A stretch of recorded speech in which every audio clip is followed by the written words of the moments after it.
Sampai jam 9 ya. Baik. A'udzubillahi minasyaitonirrajim. Bismillahirrahmanirrahim. Assalamualaikum warahmatullahi wabarakatuh. Waalaikumsalam warahmatullahi wabarakatuh. Alhamdulillah. Wassalatu wassalamu ala rasulillah. La haula wa la quwata illa billah. Sahabat Aceh ya, dimanapun Anda berada, ya Pak Edi, Pak Rohman, Ustadz Ade, dan Bu Yufi, dan sahabat-sahabat yang lainnya yang mudah-mudahan senantiasa dirahmati oleh Allah Subhanahu wa Ta'ala. Amin. Pertama, kita bersyukur, Alhamdulillah, pada kesempatan malam eh, Jumat ini, di hari Jumat ini, ya, kita bisa bermajelis kembali setelah kemarin ya, pekan kemarin kita pending, gitu. Alhamdulillah, ini kita bisa bermajelis kembali. Tentu ini semua ya karena izin Allah Subhanahu wa Ta'ala. Salam senantiasa kita sanjungkan kepada Nabi kita Muhammad Shallallahu Alaihi Wasallam serta keluarganya, umatnya hingga akhir zaman. Baik, Bapak Ibu yang dimuliakan Allah, ya, eh, paket 2 ya dari Tadarus AAC ini, ya, sepertinya sudah pertemuan kedua, ya mau pertemuan ketiga, gitu. Dari yang rencananya adalah 9 pertemuan. Ya, ini khusus kita akan membahas surat Al-Baqarah ya, ayat 30 sampai 38. Ya.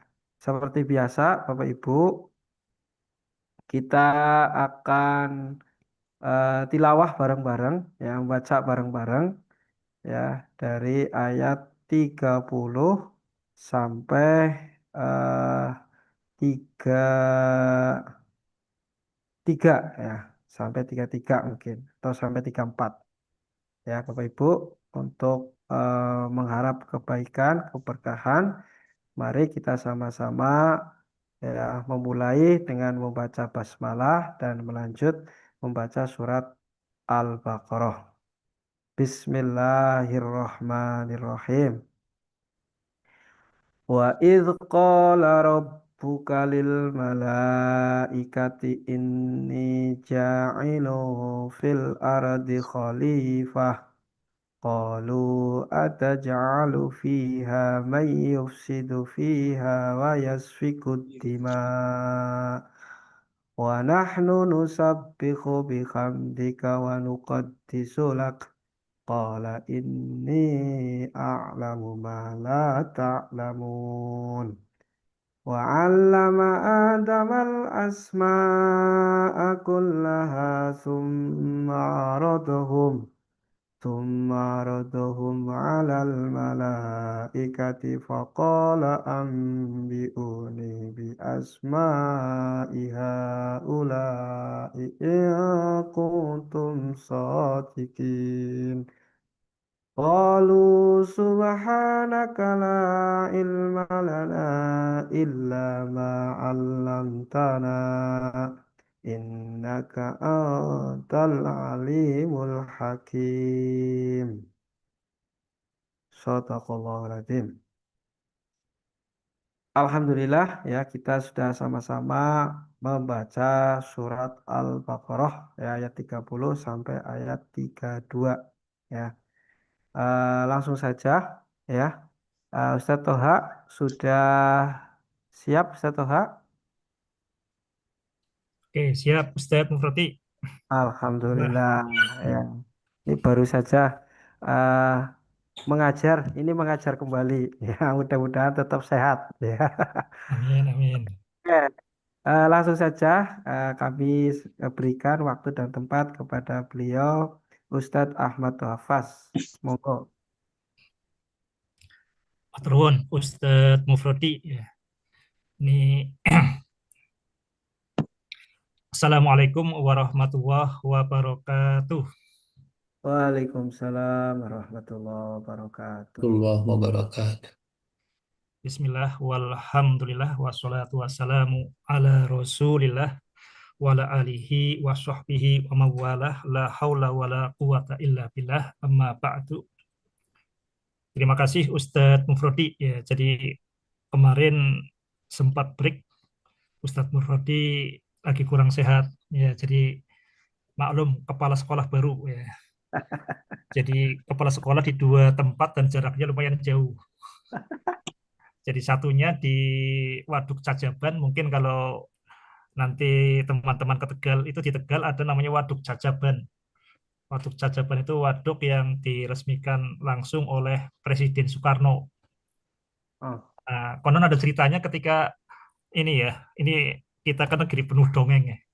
Jadi nggak tahu ini betul atau salah. Jadi ketika mau membuat waduk itu kan berarti membendung sungai, itu pakai keris. Kerisnya Bung Karno. Jadi di Tegal itu ada Waduk Cajaban dan itu tempat yang mudah-mudahan layak dikunjungi. Nah, Ustadz Mufrodi itu menjadi kepala sekolah di sana.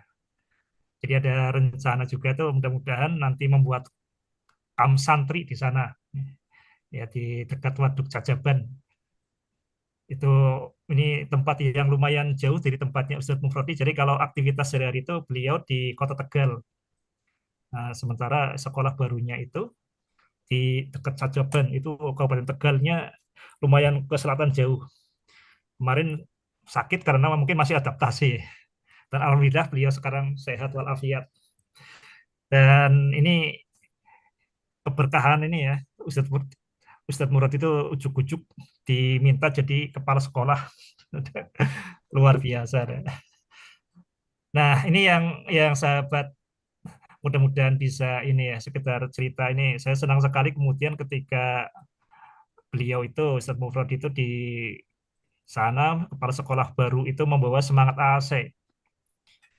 Jadi dan sangat beruntung juga dari pihak ketua yayasannya itu guru Al-Quran hadis. Nah, makanya apapun tuh harus jangan sampai terlepas dari inspirasi Al-Quran. Jadi mau pelajaran apapun tuh harus terinspirasi Al-Quran. Dan ini bedanya dengan cocok logi itu seperti ini ya. Jadi kebanyakan kita Al-Quran itu mungkin karena kita itu umat yang memang minder ya, inferior, yang terjadi itu cocok logi. Jadi kita ingin perjelas dulu di sini bedanya cocok logi dengan yang kita coba uh, kita pelajari di sini bahwa Quran itu harusnya jadi fondasi, bukan untuk cocok logi. Jadi kalau cocok logi itu muncul dari keminderan kita dari Al-Quran. Jadi kalau kita tahu yang namanya Al-Quran itu harus jadi fondasi ya. Si Al-Quran itu sebagai yang awal. Al-Quran itu yang awal. Al-Quran itu sebagai kalam ilahi itu yang awal. Ini Al-Quran ya. Nah, ini menginspirasi keluar. Jadi fenomena-fenomena berkaitan dengan alam semesta itu kan di simbol yang ketiga, yaitu di fil afak ini. Jadi apa yang ada di afak ini, atau pemahaman kita tentang afak, tentang alam semesta, ini hanyalah detail operasional Al-Quran. Jadi Al-Quran udah betul duluan. Cuma betul itu Al-Quran itu tidak mungkin kemudian sampai detail ya, karena ada ayat Allah yang lain yaitu alam semesta.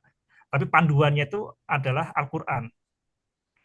Jadi ini yang kita harapkan seperti itu. Jadi jangan sampai Al-Quran itu jadi cocok logi. Nah, cocok logi itu seperti ini. Ada fenomena di alam semesta, kemudian dicocokkan seperti ini, cocok logi.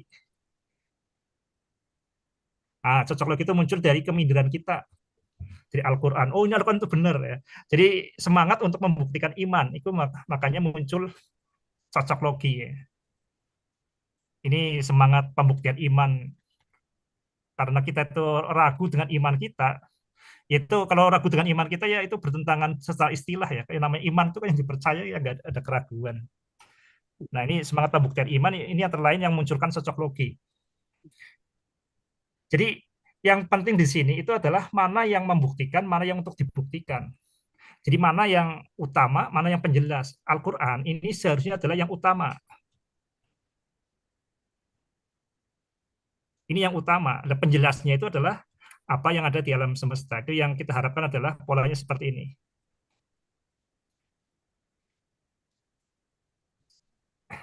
Jadi misalkan yang terjadi di sekolah baru itu karena sekolah itu memang sekolah di pedalaman ya, itu nggak semangat dengan matematika karena matematika kan nggak ini katanya nggak ini nggak ditanya di alam kubur.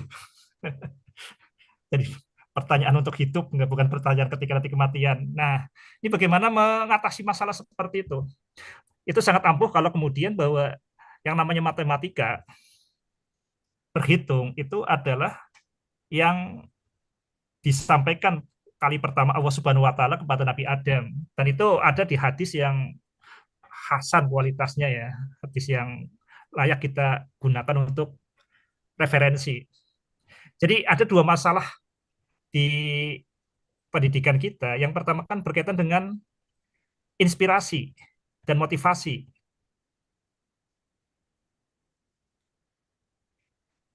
Ini sangat penting dan kita nggak punya pilihan lain tuh karena kita udah meyakini kebenaran Al-Quran. Ya, inspirasi dan motivasi itu adalah Al-Quran. Jadi metode-metode dari Barat yang macam-macam ini, apa deep learning, deep apa, deep itu nggak akan pernah deep ya, pasti dangkal, nggak akan pernah mendalam. Itu nggak akan pernah kemudian menjadi inspirasi yang sangat kuat. Itu yang perlu kita catat. Ini masalah ini nggak bisa diatasi dengan training-training atau apapun. Masalah inspirasi motivasi yang dalam, ya itu berkaitan dengan akidah, pola pikir dasar yang paling dalam. Deep thinking, deep learning itu nggak akan sampai mengatasi masalah ini. Nah, yang kedua kan berkaitan dengan strategi pendidikannya. Strategi ya. Nah,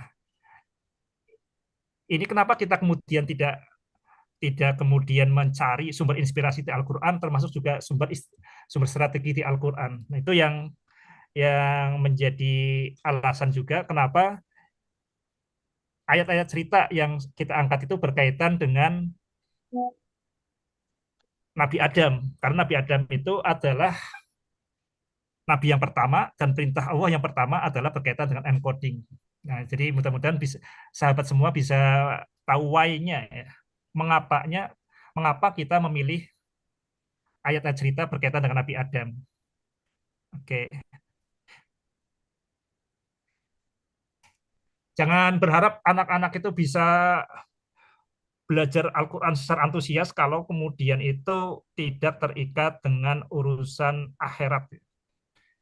Tidak berkaitan dengan apa yang diyakini secara mendalam, yaitu kebenaran ajaran Islam. Ini mudah-mudahan kita mulai dari diri kita sendiri dan dari mulai lingkungan kita sendiri. Nah, kalau kita sudah yakin dari sumber inspirasi Al-Quran, sekarang detail operasionalnya gimana? Nah, ini yang kita akan kupas selain inspirasi juga strateginya dalam surat Al-Baqarah ayat 30 sampai 33 sampai 38 ini. Mudah-mudahan bisa ini ya, bisa mulai jelas bedanya antara cocok logi dengan inspirasi Al-Quran, Al-Quran sebagai fondasi. Jadi Al-Quran itu sudah benar dulu, iman nggak perlu cocok logi seperti itu ya. Jadi yang lain tuh adalah penjelasnya. Jadi kalau kita bayangin seperti ini, kalau Undang-Undang Dasar 45 itu udah jelas, sudah diterima sebagai konstitusi. Nah, detail operasionalnya apa? Nah, detail operasionalnya itu kan undang-undang, kemudian sampai keputusan presiden, kemudian sampai perda. Nah, itu kan untuk bisa membuat perda yang sesuai dengan Undang-Undang Dasar 45, itu kita perlu mencermati realitas konkret sehari-hari. Oke ya, jadi mana yang dibuktikan, mana yang membuktikan, itu harus jelas sejak awal. Oke, ini yang gambaran secara umum. Saya tak foto dulu.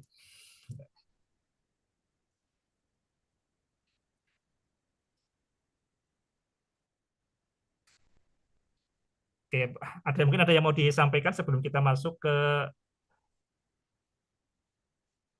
ayat dari Al-Baqarah 30 sampai 33. Apakah ada yang mau disampaikan, Ustaz Muradi? Lanjut dulu, Lanjut Ustaz. ya. Oke. Kita lanjut sekarang, kita akan mulai. Sebelum kita mulai ke ini, ada satu hal yang sangat penting dan betapa Al-Qur'an itu bukan hanya ini ya, mengatur masalah masalah sonhorik ya. Ajaran Islam bukan hanya ngatur sonhorik saja, tapi juga bagaimana kita berpikir ya. Nah, kita lihat, saya akan mulai dari seperti ini. Ini coba seperti ini ya. Kalau ini 2 pangkat 2025, nah ini sebagai pengantar supaya kita nanti tidak terjerat dengan beberapa hal dasar yang akan kita gunakan. Ditambah 2 pangkat 2025. Oke, silakan dikerjakan. Saya kasih waktu ya sambil saya minum dulu, ambil minum.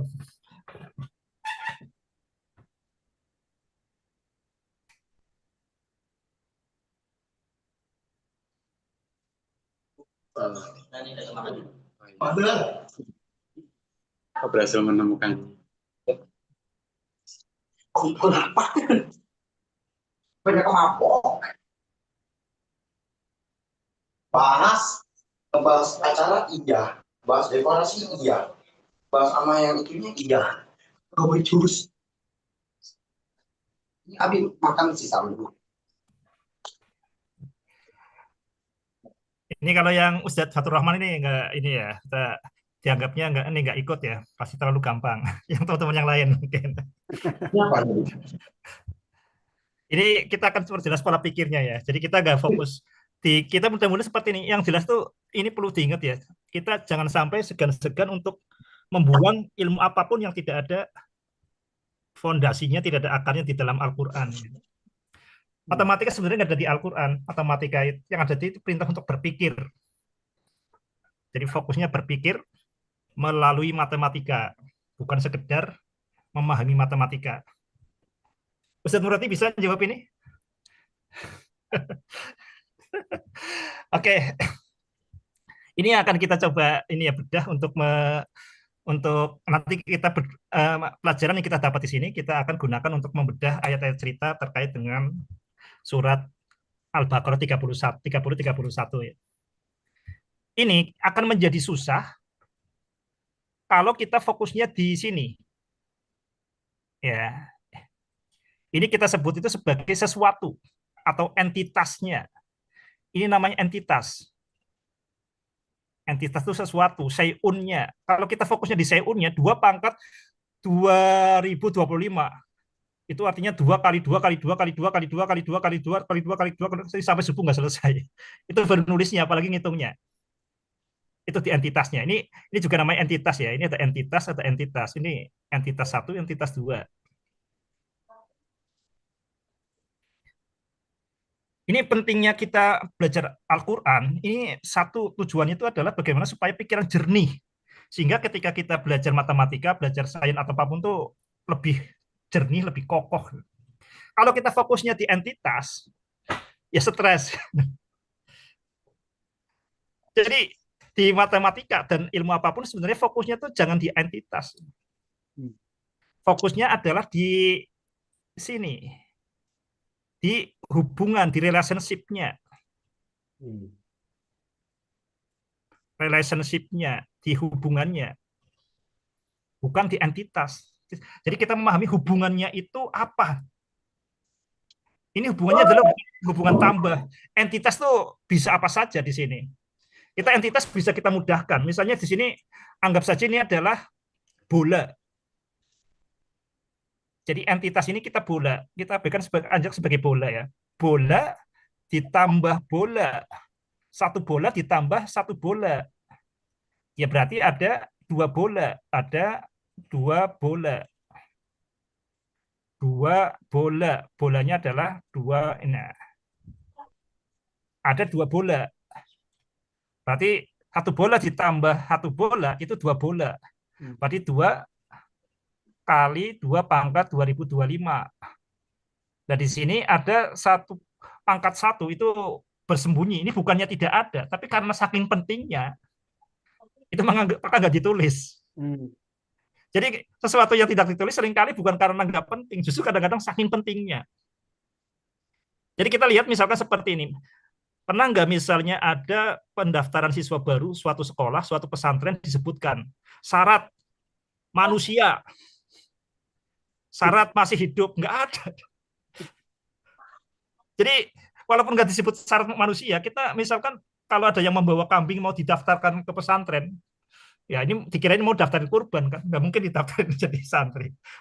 Nah kan nggak ada keterangannya di sini harus manusia. Ini saya kerbau saya ini sudah usianya sudah 7 tahun.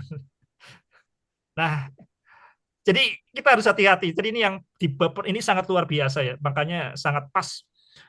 Itu hal yang pertama, cerita pertama yang ada di Al-Qur'an itu berkaitan dengan cerita masalah nama, masalah penamaan, masalah penyimbolan. Jadi di sini ada 2 pangkat 1 sebenarnya. Jadi ini 2 pangkat 1, duanya ada 1, dikali duanya ada 2025. Berarti sama dengan di sini adalah 2-nya ada 1, ditambah 2-nya ada 25. Jadinya 2 pangkat. Nah, seperti itu. Ini kalau kita sekedar belajar memahami matematika, ya kita hanya aturan masalah ini ya. Kalau bilangan berpangkat dikalikan, pangkatnya ditambah. Tapi ini ada yang lebih mendasar sekali. Jadi fokus kita yang bisa kita kelola itu terutama adalah hubungan. Makanya di matematika itu masalah apa yang dihubungkan nggak penting. Yang penting kalau ada X itu apa? Ya apapun. Ditambah X itu ya apapun, kita nggak peduli itu. Tapi kalau hubungannya tambah, maka kita bisa menyederhanakan ini menjadi 2X. Ini pola pikir yang ditanamkan di dalam kita itu bermatematika, makanya sangat penting sekali sebelum belajar matematika, anak-anak itu diperkenalkan Al-Quran, diperkenalkan ayat cerita ini. Nanti kita akan perjelas ini ya. Betapa pentingnya kita itu mendasari cara kita berpikir dengan Al-Quran. Jadi jangan sampai anak itu belajar matematika, tapi tidak didasari Al-Quran. Nanti cuma pemasukan rumus-rumus saja, tidak menjernihkan pola pikir. Jadi belajar agama yang seharusnya tambah jernih, malah belajar matematika yang seharusnya tambah pinter, malah jadi mukanya jadi muka rumus. Terjerumus dengan beraneka macam rumus ya. Oke ya. Jadi fokus kita adalah di relationship, bukan pada entitas. Oke ya, ini yang akan kita coba explore berkaitan dengan ayat 30 dan 31. Fokusnya pada relationship, bukan pada entitasnya, bukan pada sesuatunya itu. Sampai di sini ada yang mau disampaikan, Ustadz Mufradi? Atau lanjut? Lanjut. Lanjut ya. Oke. Sekali lagi, fokus pada relationship, bukan entitas.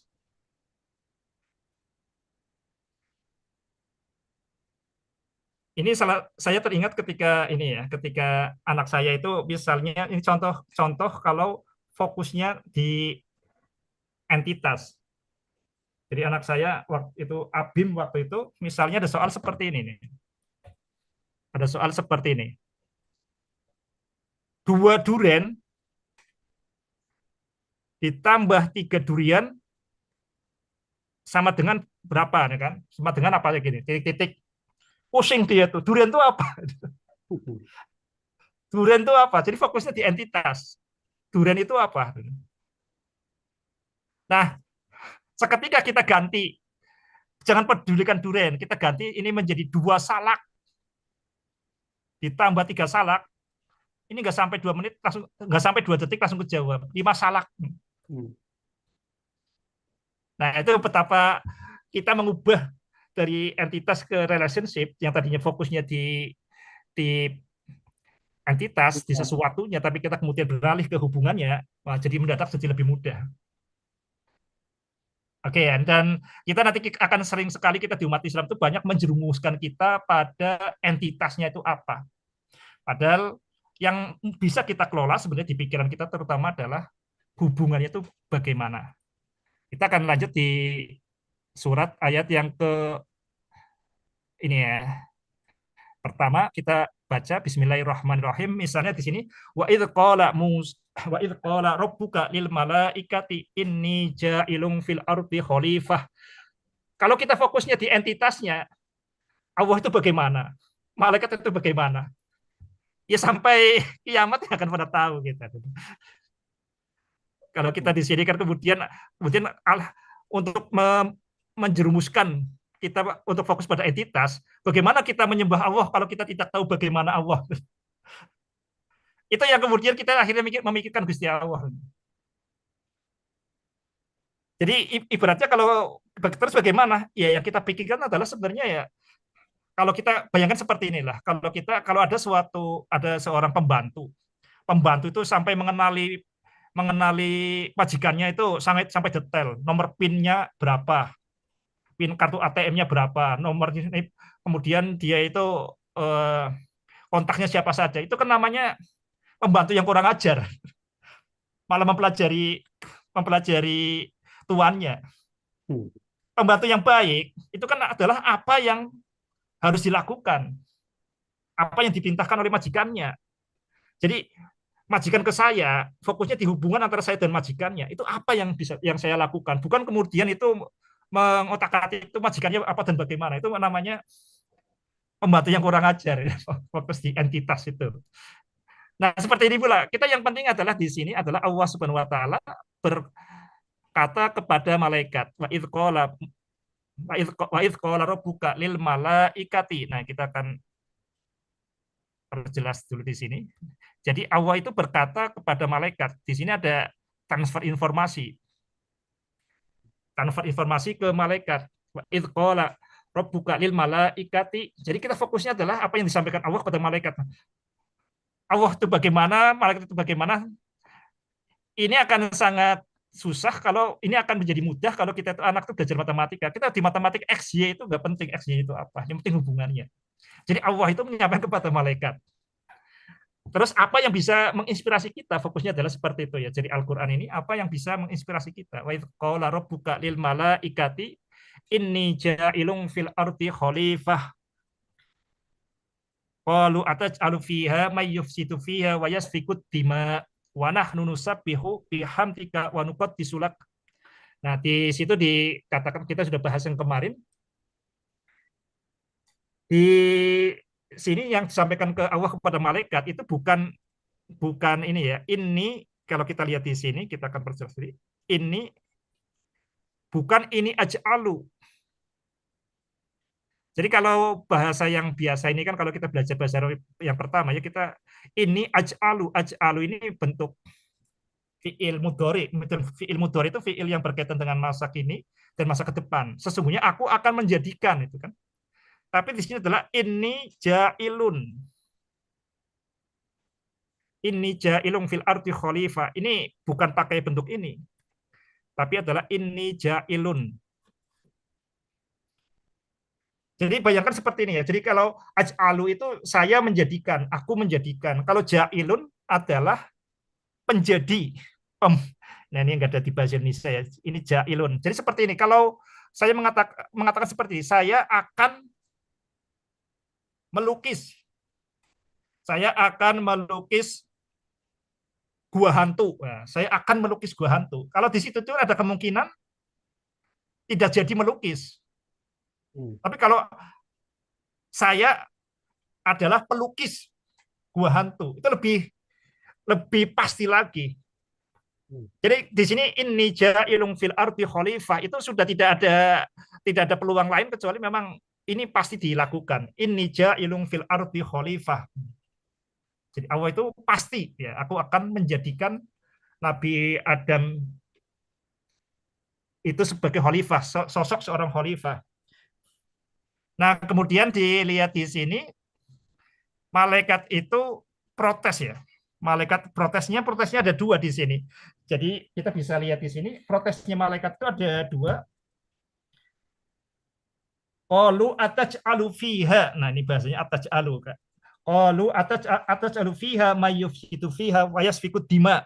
Mengapa engkau itu menjadikan sosok yang ada dua ciri-cirinya. Yang pertama adalah yang may yufsidu fiha wa yasfiku dima. Nah, ini kalau kita lihat dari perspektif Titik B itu seperti ini kan. Ini supaya lebih utuh kita lihat di sini.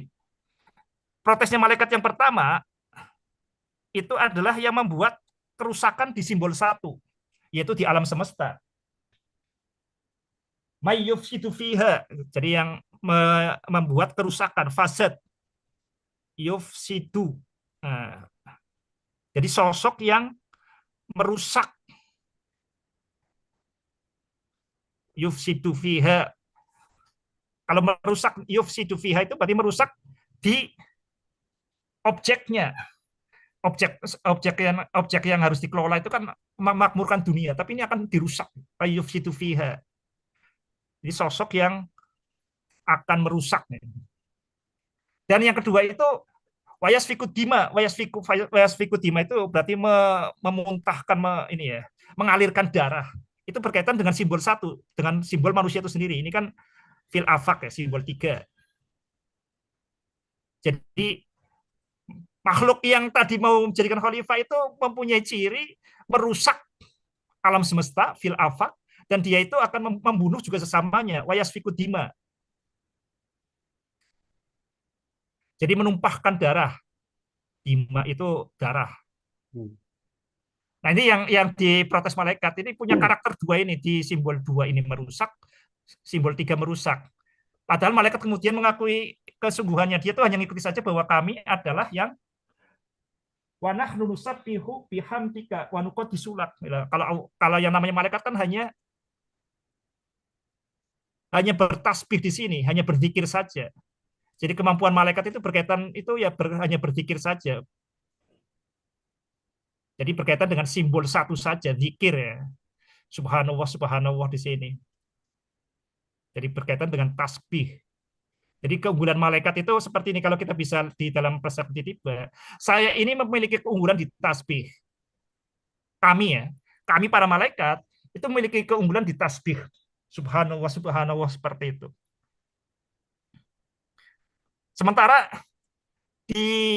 nanti sosok yang akan menjadi khalifah itu merusak di simbol 2, merusak diri mereka sendiri, menumpahkan darah sesama mereka sendiri, dan juga itu merusak alam semesta.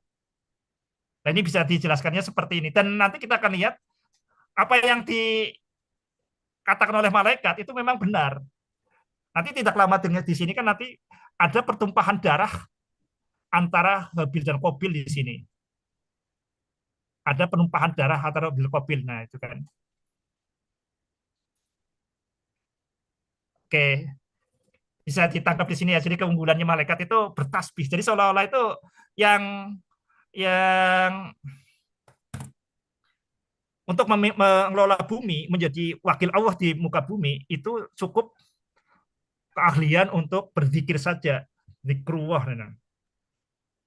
Nah, ternyata kata Allah itu mengatakan ketika menjawab kebingungan atau keberatan malaikat itu, Allah mengatakan, inni a'lamu ma la ta'lamun.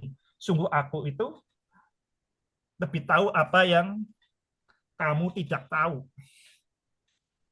Oke, jadi bisa kebayang di sini. Nah, sahabat AAC dimanapun Anda berada, ini yang seringkali kita terkecoh seperti ini. Kita tanpa sadar seperti ini ya. Kita yang sempat kita bahas kemarin, karena kita manusia, kita akan cenderung itu menganggap selain manusia itu seperti manusia. Coba kita bayangin malaikat, kebayang kita manusia ya. Kayak manusia seperti itu. Bahkan ini ada penelitian juga, kita berinteraksi dengan HP, dengan ChatGPT, itu menganggap ChatGPT itu seperti manusia, diajak ngobrol. Jadi ada penelitian, orang yang berinteraksi dengan ChatGPT, dengan orang berinteraksi dengan orang, itu di otaknya tidak bisa membedakan.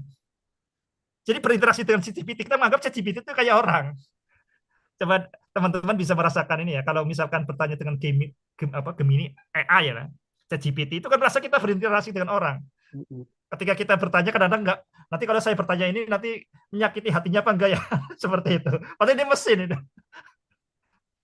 Nanti ini sopan enggak seperti itu, atau dan itu alamiah kita tuh seperti itu.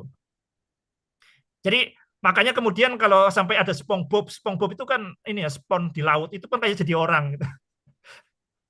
Yang namanya bebek, ada Donald Duck, ya perilakunya jadi orang. Tom and Jerry, kucing, anjing jadi orang. Jadi kita bayangin apapun tuh jadi orang. Malaikat pun yang kita nggak tahu, itu pun ya jadi seperti orang karakternya. Membayangkan kita jadi orang seperti itu. Nah, sekarang kalau kita tahu yang namanya malaikat itu, ya yang jelas di Al-Quran itu di surat Fatir ya, bisa dicek di surat Fatir ayat yang pertama, Ustaz. Surat Fatir surat ke-35.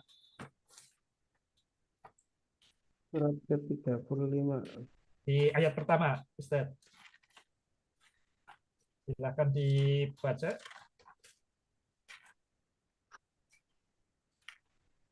Surat Fatir ayat pertama ya. Ya, ayat pertama. Bismillahirrahmanirrahim. Alhamdulillahi fatiris samawati wal ardi ja'ilil malaikati rasula uli ajnihatim masna wa thulatha wa ruba' yazidu fil khalqi ma yasha' innallaha ala kulli syai'in qadir. Silakan artinya sekalian. Artinya, segala puji bagi Allah, pencipta langit dan bumi, yang menjadikan malaikat sebagai utusan-utusan untuk mengurus berbagai macam urusan yang mempunyai sayap. Masing-masing ada yang 2, 3, dan 4. Dia menambahkan pada ciptaannya apa yang dia kehendaki. Sesungguhnya Allah Maha Kuasa atas segala sesuatu. Oke, yang jelas di situ kan disebutkan malaikat itu punya sayap. Misalkan kita kebayang ini ya, malaikat punya sayap 2. Coba mungkin kebayangnya kayak laler gitu ya, kayak laron. Ya sayap 2. Jadi kita kan nggak mungkin lepas dari pengalaman kita ya. Iya. Jadi kebayangkan ada punya sayap 2 ya kayak laron ini kan, ada sayapnya 2. Sayapnya 4 kayak apa itu? Capung. Ya, capung. Jeng. 4 ya, capung. Jadi sayapnya seperti capung seperti ini. Dan sayap ketiga kayak apa dong?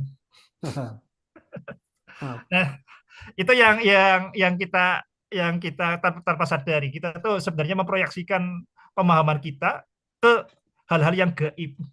Berarti namanya gaib itu ya berarti kita nggak tahu. Yang gaib itu yang nggak tahu. Oke, ini yang jelas di malaikat itu punya sayap. Oke, bisa dicatat dulu ya di situ Quran surat Fatir ya. surat Fatir ya. Di situ malaikat itu sebagai sayap dan sebagai utusan. Jadi ini hati-hati dengan yang namanya bahasa ya. Jadi yang bahasa itu ya sumber ketidakjelasan ya. Bahasa itu sumber ketidakjelasan. Kalau misalnya kita tahu yang bayangin kan Silver Queen ya. Yang kebayang apa Silver Queen ya. Ratu perak. Sebenarnya isinya itu coklat. Oke, jadi ini yang perlu disadari. Oke, kita akan perluas berkaitan dengan malaikat ini. Karena di sini malaikat itu ciri khasnya itu tasbih ya. Malaikat itu ciri khasnya tasbih. Kemarin kita sempat membahas seorang ulama yang pernah menjadi Syekh Al-Azhar, yaitu Muhammad Abduh, itu menganggap malaikat itu boleh jadi itu hukum alam. Nah, kita yang kemarin belum sempat, menurut Muhammad Abduh, malaikat itu boleh jadi hukum alam. Mengapa seperti itu? Kita bisa ini ya. Jadi menurut Muhammad Abduh itu nggak ada larangan, bantahan kalau kita mengatakan tuh yang namanya malaikat itu hukum alam. Kita bisa lihat di sini karena berkaitan dengan ciri-ciri tasbih. Kita bisa lihat di sini ciri-ciri tasbih di sini. Kita lihat misalnya di surat Al-Isra. Al-Isra itu surat ke-17 ya. Ayat 41 kalau tidak salah atau 44 ya. 41 atau 44 bisa dilihat.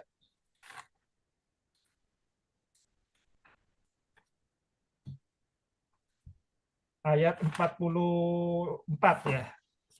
Sahabat bisa dilihat Al-Isra, dibuka mushafnya. Al-Isra ayat 44.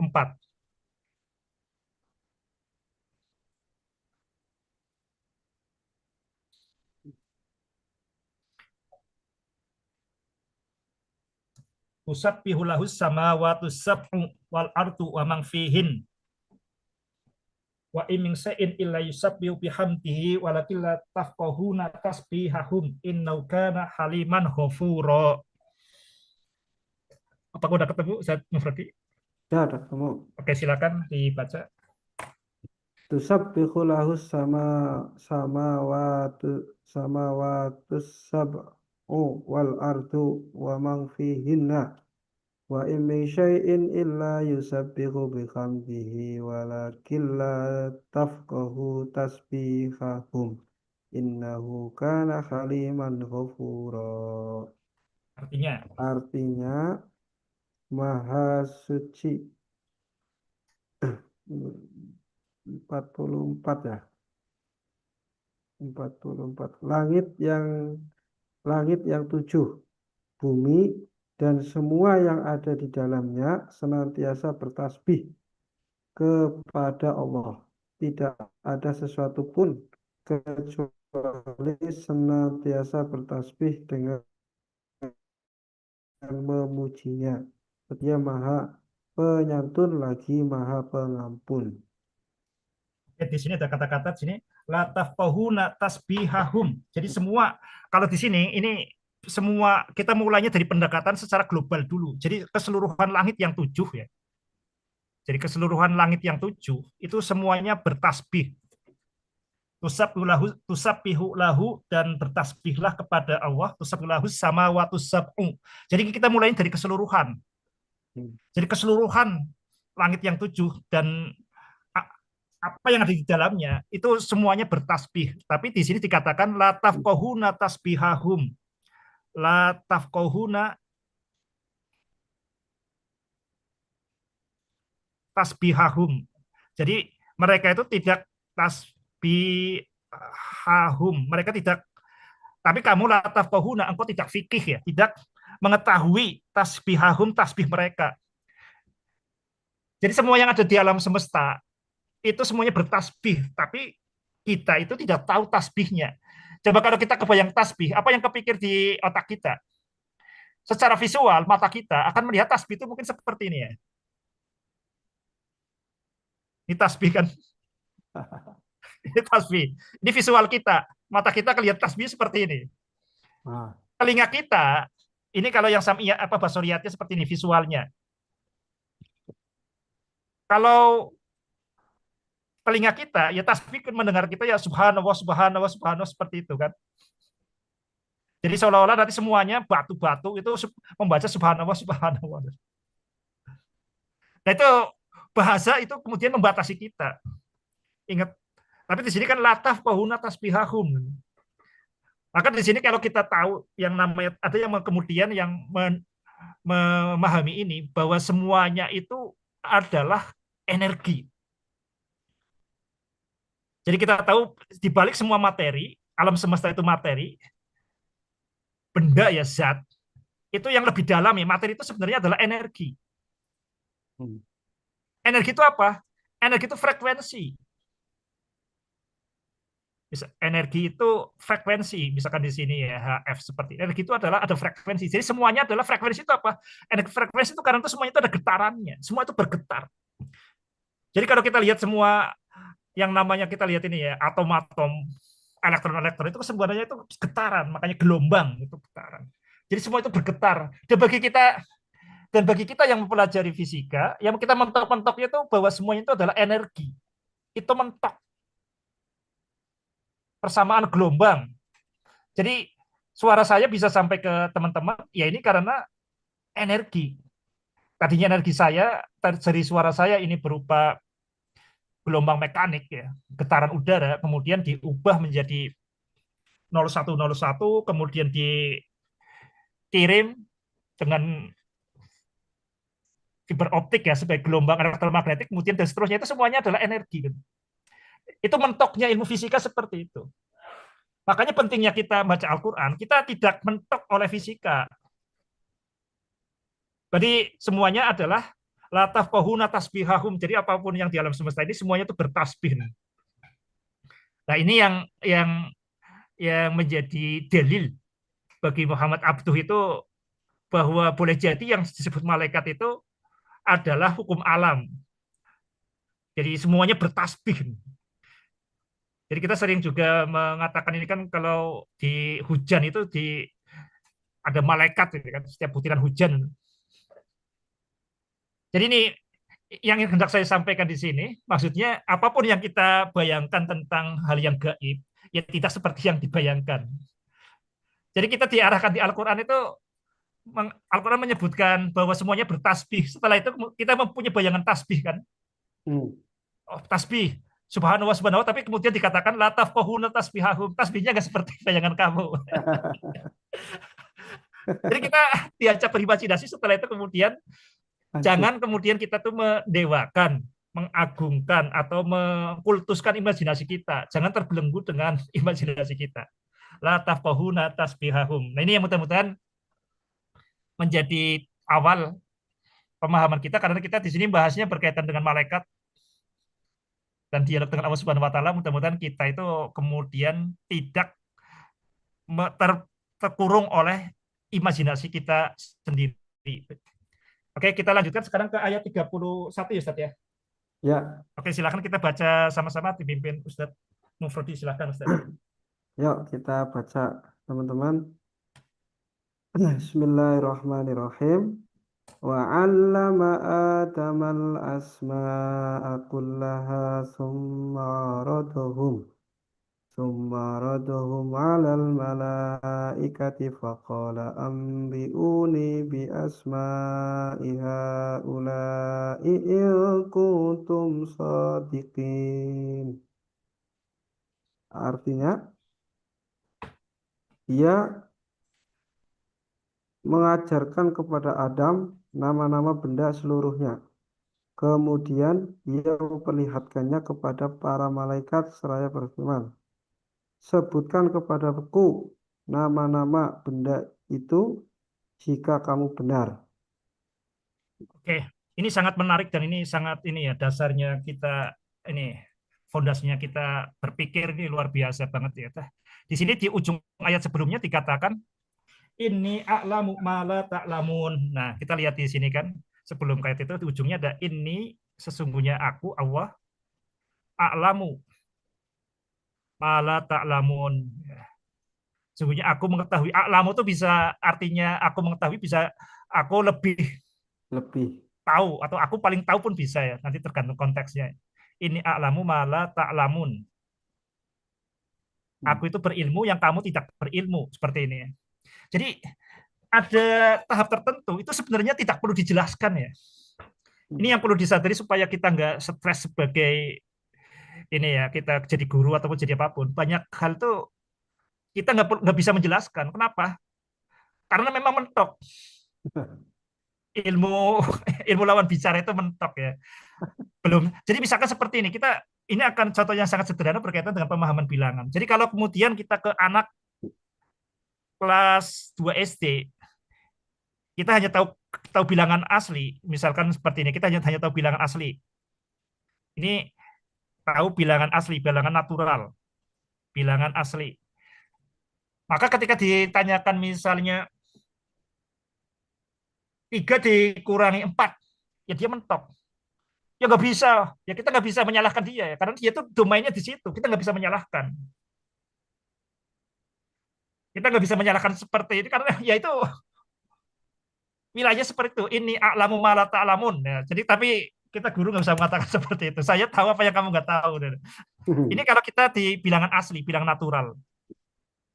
Nah, bertahap kalau kita mau meluaskan pandangannya, ya kita harus bertahap, baru kemudian kita bisa berdiskusi lebih lanjut.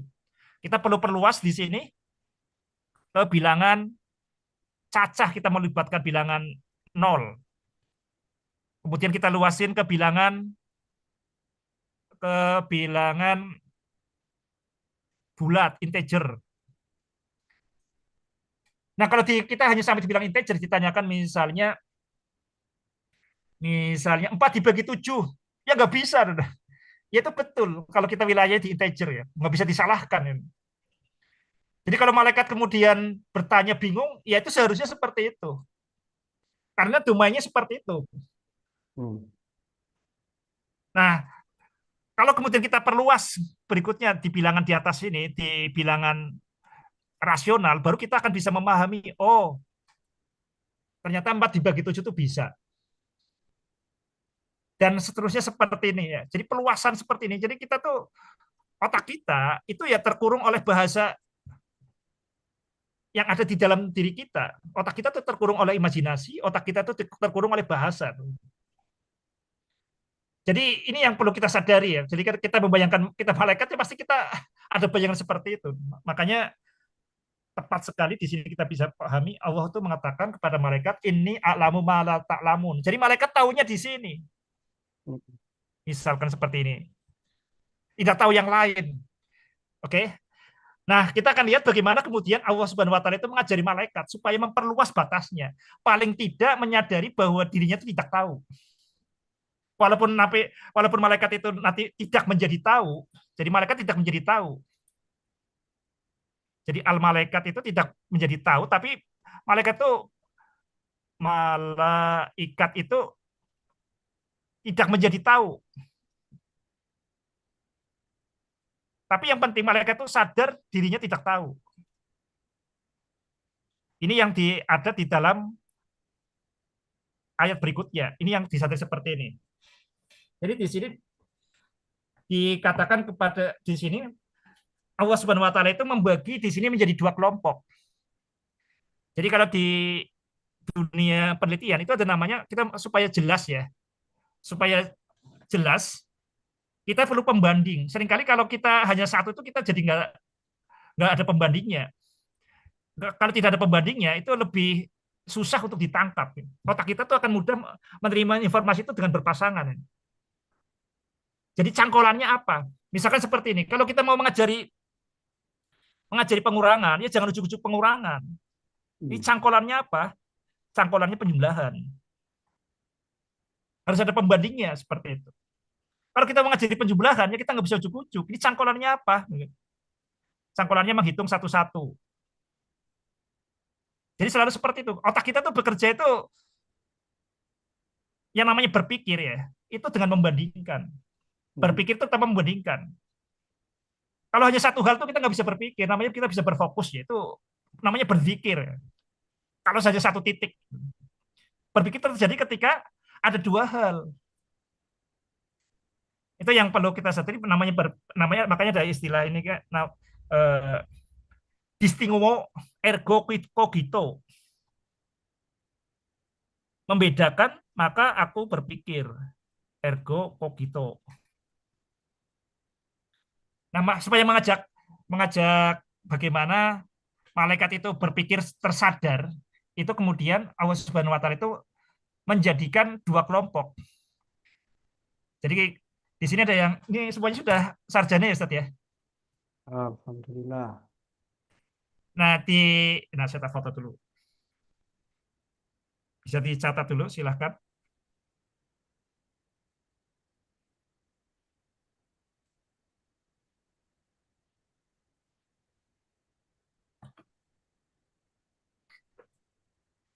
Jadi di dalam penelitian itu sering ini ya, ini atau ini kita sering menjadikan 2 hal ini ya, membagi 2 grup. Grup yang pertama adalah grup yang akan diperlakukan dengan teori kita, misalnya seperti itu. Akan diperlakukan di sini. Jadi ini grup treatment. Jadi misalkan kalau ketika apakah TOSEM itu bermanfaat atau tidak, kita bisa membagi 2 grup. Satu grup treatment yang diberi pelatihan TOSEM, satunya grup yang tidak dilakukan apa-apa, namanya grup kontrol. Grup kendali. Nah, di sini grup yang treatment itu dikatakan oleh Allah Subhanahu wa taala itu wa 'allama Adamal asma'a. Wa 'allama Adamal asma'a. Jadi ini yang diberi treatment diajari nama-nama. Wa 'allama Adamal asma'a kullaha. Nah, ini grup treatmentnya ini. Ini di treatment dengan diajari. Oke ya, ini yang dan grup yang kedua itu adalah grup malaikat. Malaikat itu nggak diajari di sini.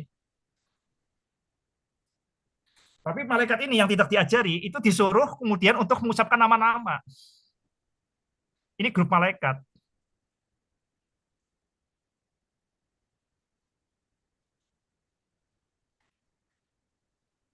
Jadi yang di treatment itu Nabi Adam, wa 'allama Adamal asma'a kullaha. Nabi Adam itu Allah Subhanahu wa taala mengajarkan kepada Adam nama-nama. Nah, ini mengajarkan ini kalau bayangan kita mengajarkan, bayangin itu kan ngajar di kapur tulis ya di depan.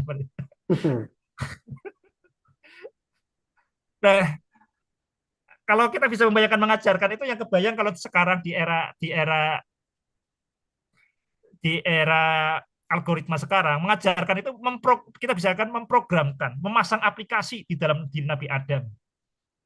Wa 'allama Adamal asma'a kullaha. Jadi Nabi Adam setelah diciptakan itu hardware-nya sudah ada, dipasang software, dipasang operating system. Operating systemnya itu berkaitan dengan pengajaran nama-nama, tentang nama-nama.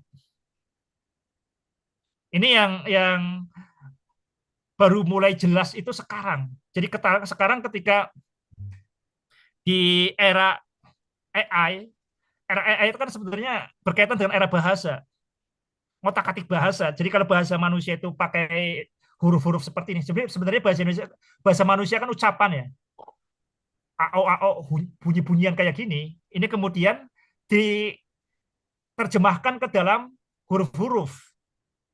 Jadilah kemudian bahasa tulis. Jadi bahasa tulis itu bahasa sekunder. Bahasa primernya bahasa yang ucapan. Dari ucapan kita lihat ini supaya kita sadar supaya kita boleh berimajinasi, tapi setelah itu imajinasi kita tuh salah kan. Jadi jangan terkurung imajinasi. Jadi bahasa itu kan ucapan, kita lihat ini. Ucapan kemudian menjadi tulisan.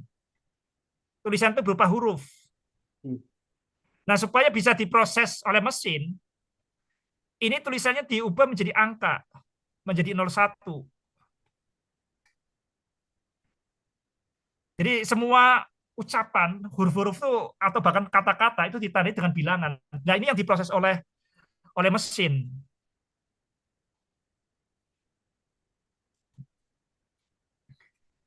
Nah, jadi di sini Allah itu wa'allama Adamal asma'a kullaha. Jadi Allah itu memasangkan operating system ke dalamnya. Ini penemuan sekarang berkaitan dengan bahasa. Jadi ada kelompok orang tuh yang meneliti bahasa mesin. Tapi sekali lagi bahasa mesin itu kan terinspirasi dari bahasa manusia.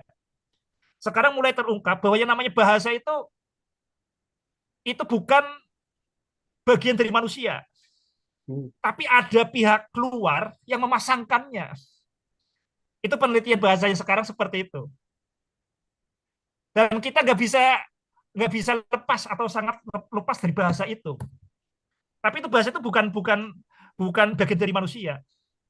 Jadi kita nggak bisa keluar dari bahasa itu ya kalau kita kemudian masih menggunakan bahasa. Jadi ibaratnya seperti ini. Kalau ada ini ya, misalnya ada komputer Deep Blue, namanya Deep Blue ya, ini mirip punya Google. Ini diprogram catur, dipasang bahasa catur. Wa 'allama catur ya. Jadi kita mengajari catur. Di catur itu kita mengajarkan misalnya kuda ya, ini kuda. Kuda itu jalannya L. Ya kita akan selalu terjerat si komputer ini ya, kuda kan jalannya L. Kita nggak bisa membayangkan kuda itu jalannya, si komputer ini nggak bisa membayangkan kuda itu jalannya maju lurus, nggak bisa membayangkan seperti itu. Jadi di Blue ini ya terjerat dari sistem bahasa ini.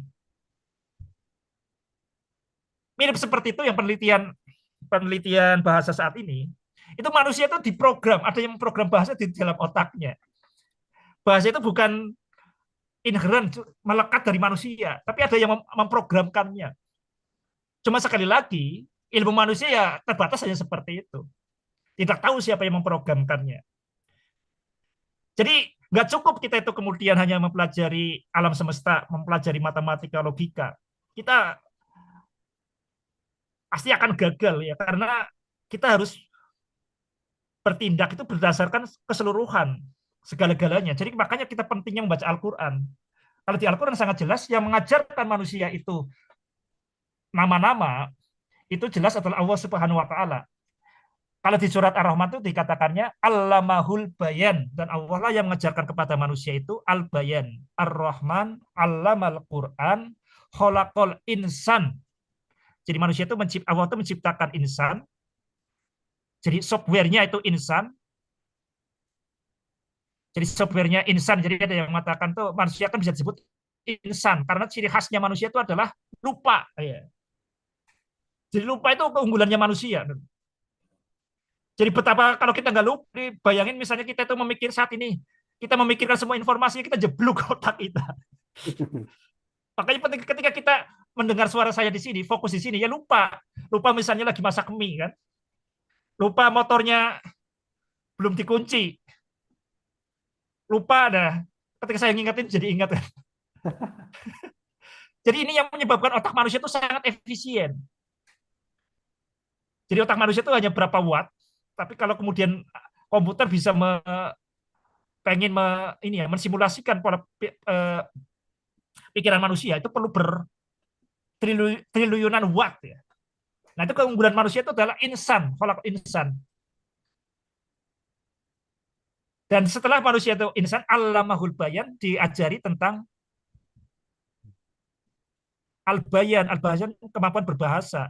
Jadi yang membedakan manusia dengan makhluk yang lain itu adalah diajari nama-nama, diajari al-bayan. Sementara itu malaikat enggak diajari seperti itu. Tapi kemudian malaikat dikatakan di sini setelah Allah ya kita nggak tahu ini apakah setelah atau barengan ya, kita bayanginnya ini ya. Ini bahasa manusia ya, bahasa manusia. Jadi ketika setelah Allah wa allam Adam al-asma'a kullaha dan mengajarkan kepada Adam itu nama-nama atau mengajari manusia itu encoding, kemampuan memberi nama, kemudian Allah itu mengatakan kepada kelompok kontrol yaitu malaikat di sini Tsumma aradhum 'alal malaikati faqala ambiuni bi asma'i haula'i in kuntum shadiqin. Jadi yang diajari Nabi Adam nama-nama, tapi malaikat itu yang pertama diperintahkan untuk memberi nama. Ambiuni bi asma'i haula'i in kuntum shadiqin.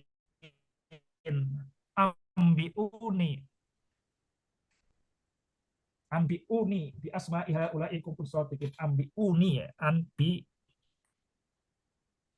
uni bi asma iha ambiuni bi asma iha. Jadi kabarkanlah kepada aku tentang nama-nama. Nah ini kalau di tafsir itu ada yang mengatakan termasuk nama-nama kentut ya. Di Nabi Adam itu diajari tentang nama-nama kentut. Ini sesuatu yang ini ya, ini sangat mendasar sekali. Jadi sangat kalau semua keilmuan yang mengunggulkan manusia di atas makhluk lain sehingga manusia itu layak menyandang jabatan sebagai khalifah itu adalah berkaitan dengan kemampuan memberi nama. Oke, di sini yang diajari Nabi Adam, tapi kemudian yang diperintahkan memberi nama itu adalah malaikat. Nah dari situ malaikat itu mulai tersadar, oh saya tidak tahu. Nah kita bisa sambung ke ayat berikutnya, Ustaz Mufradi. Bismillahirrahmanirrahim. Qalu subhanaka la ilma lana illa ma 'allamtana innaka antal alimul hakim. Mereka menjawab, Maha suci Engkau, tidak ada pengetahuan bagi kami selain yang telah Engkau ajarkan kepada kami. Sesungguhnya Engkaulah yang Maha mengetahui lagi Maha bijaksana. Oke, sip. Nah di sini akhirnya malaikat itu ini ya termakan dengan ucapannya sendiri bertasbih itu kan. Wa nahnu nusabbihu bihamdika wa nuqaddisu lak. Jadi di sini malaikat ketika disuruh memberi nama-nama, malaikat bertasbih. Qalu subhanaka la ilma lana illa ma 'allamtana innaka antal alimul hakim. Ya.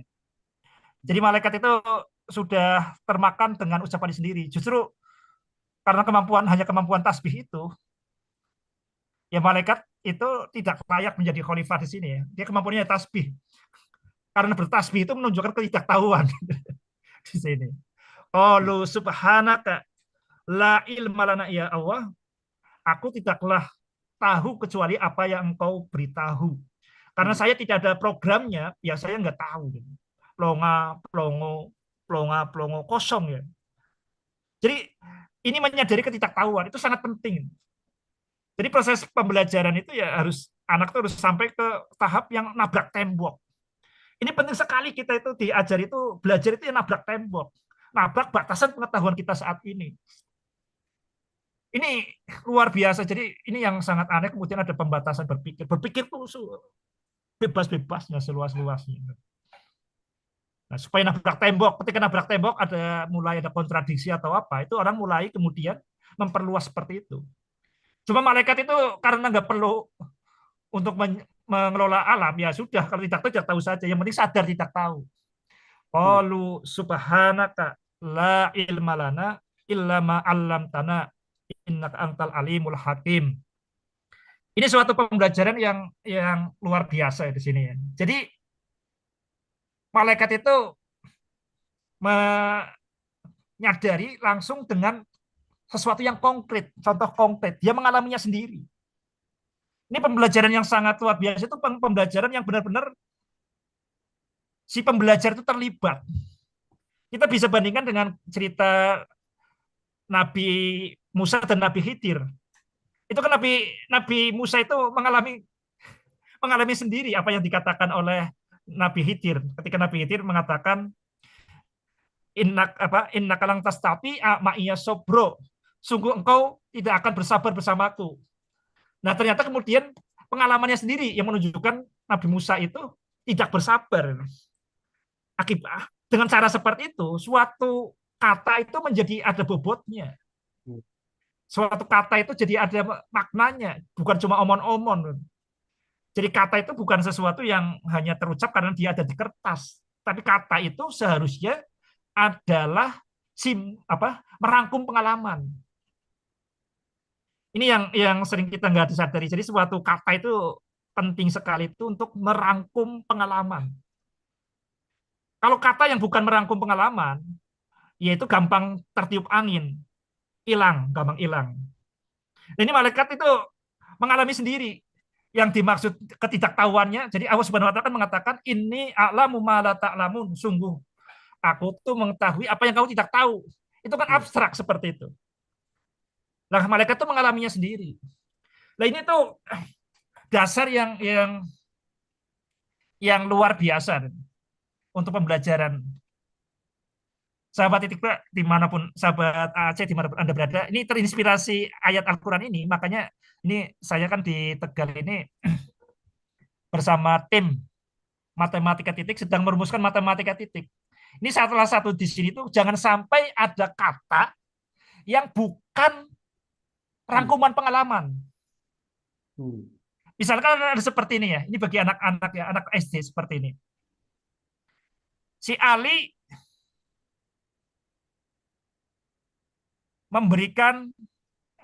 Ali punya misalnya seperti ya, si Ali punya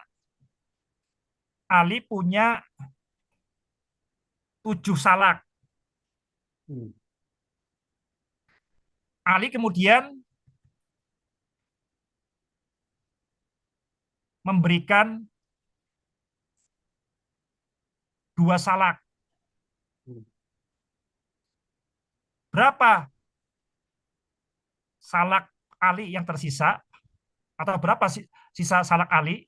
Nah, coba kita lihat di sini. Ini bagi kita itu, bagi guru yang tidak membaca Al-Quran, ya wajar kalau kemudian hanya menjejali nama-nama. Tapi kalau yang sudah belajar ayat cerita, terus itu dia nggak mungkin tega anak itu hanya mengucapkan omon-omon. Jadi hak yang paling penting adalah hak memberi nama. Memberi nama dari pengalamannya. Itu yang penting sekali yang harus menjadi dasar dalam pendidikan kita. Dan ini nggak ada di buku pelajaran manapun ya. Nggak ada di teori pembelajaran manapun.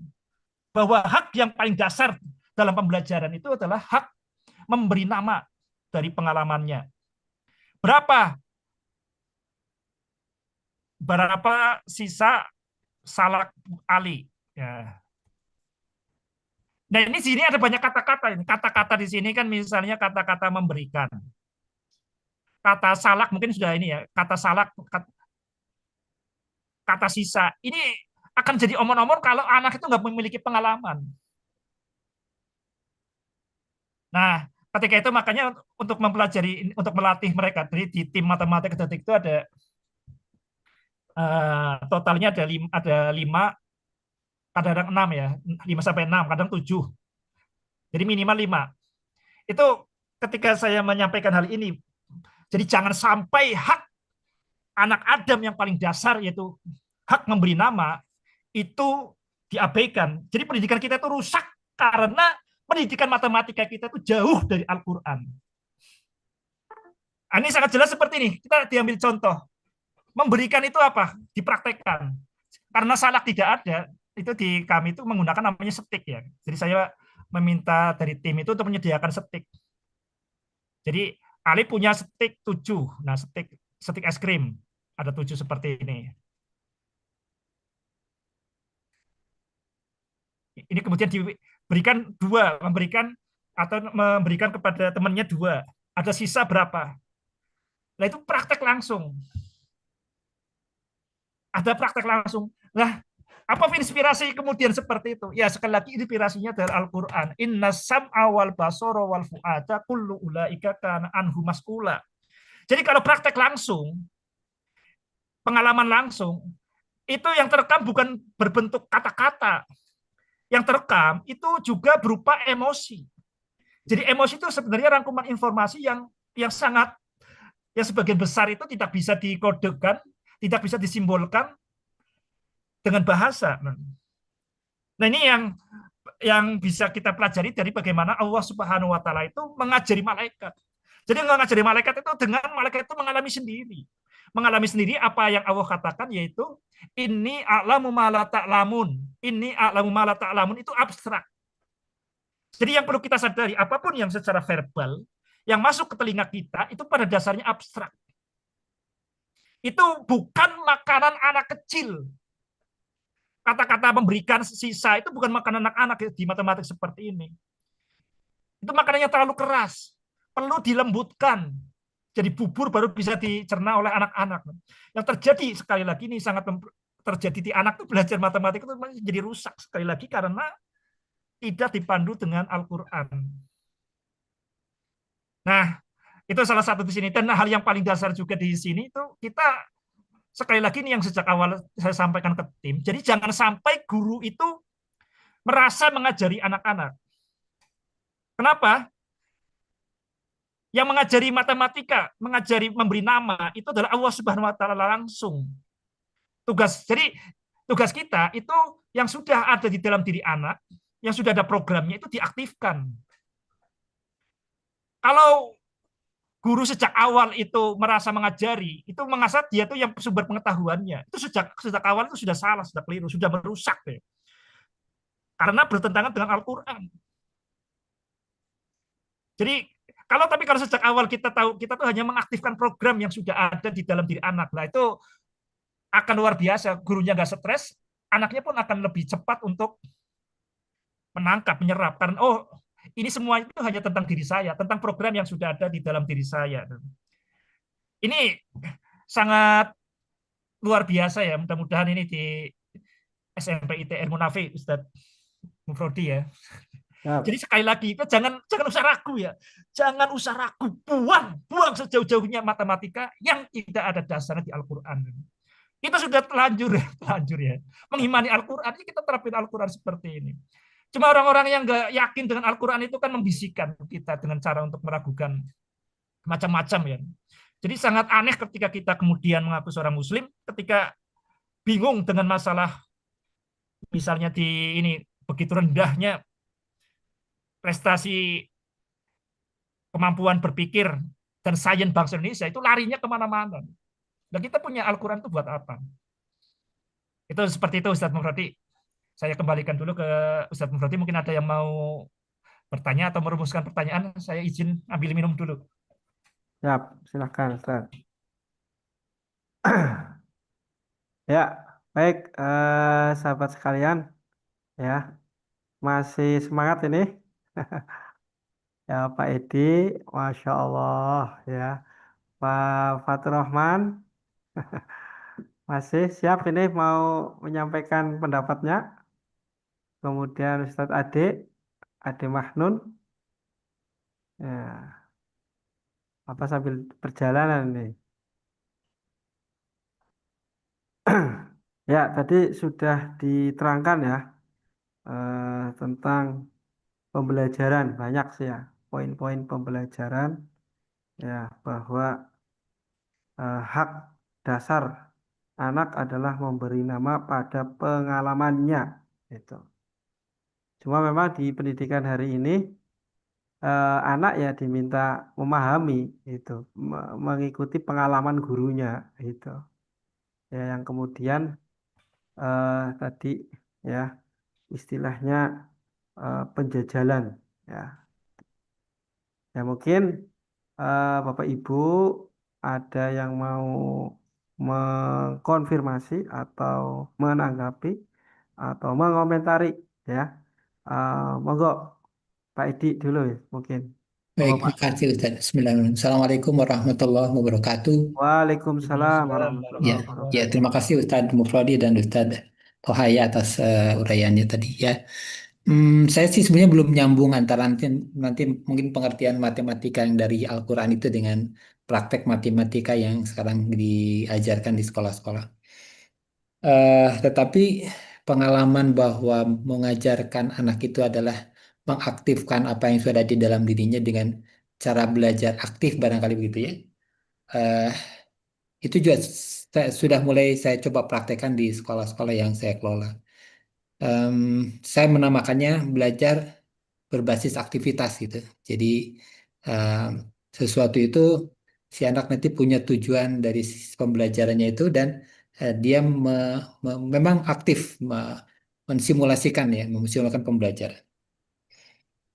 Eh, nah, eh, kaitannya dengan peran Allah yang menanamkan ke dalam diri kita seperangkat seperangkat apa Ya. alat kemudian atau katakanlah semacam eh, program gitu.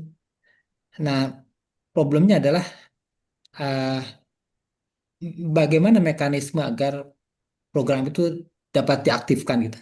Apakah ada semacam eh, kriteria atau prosedur atau apa gitu sehingga secara umum kemudian kita memahami bahwa oh ya demikianlah harusnya kita mengaktifkan sebuah program itu.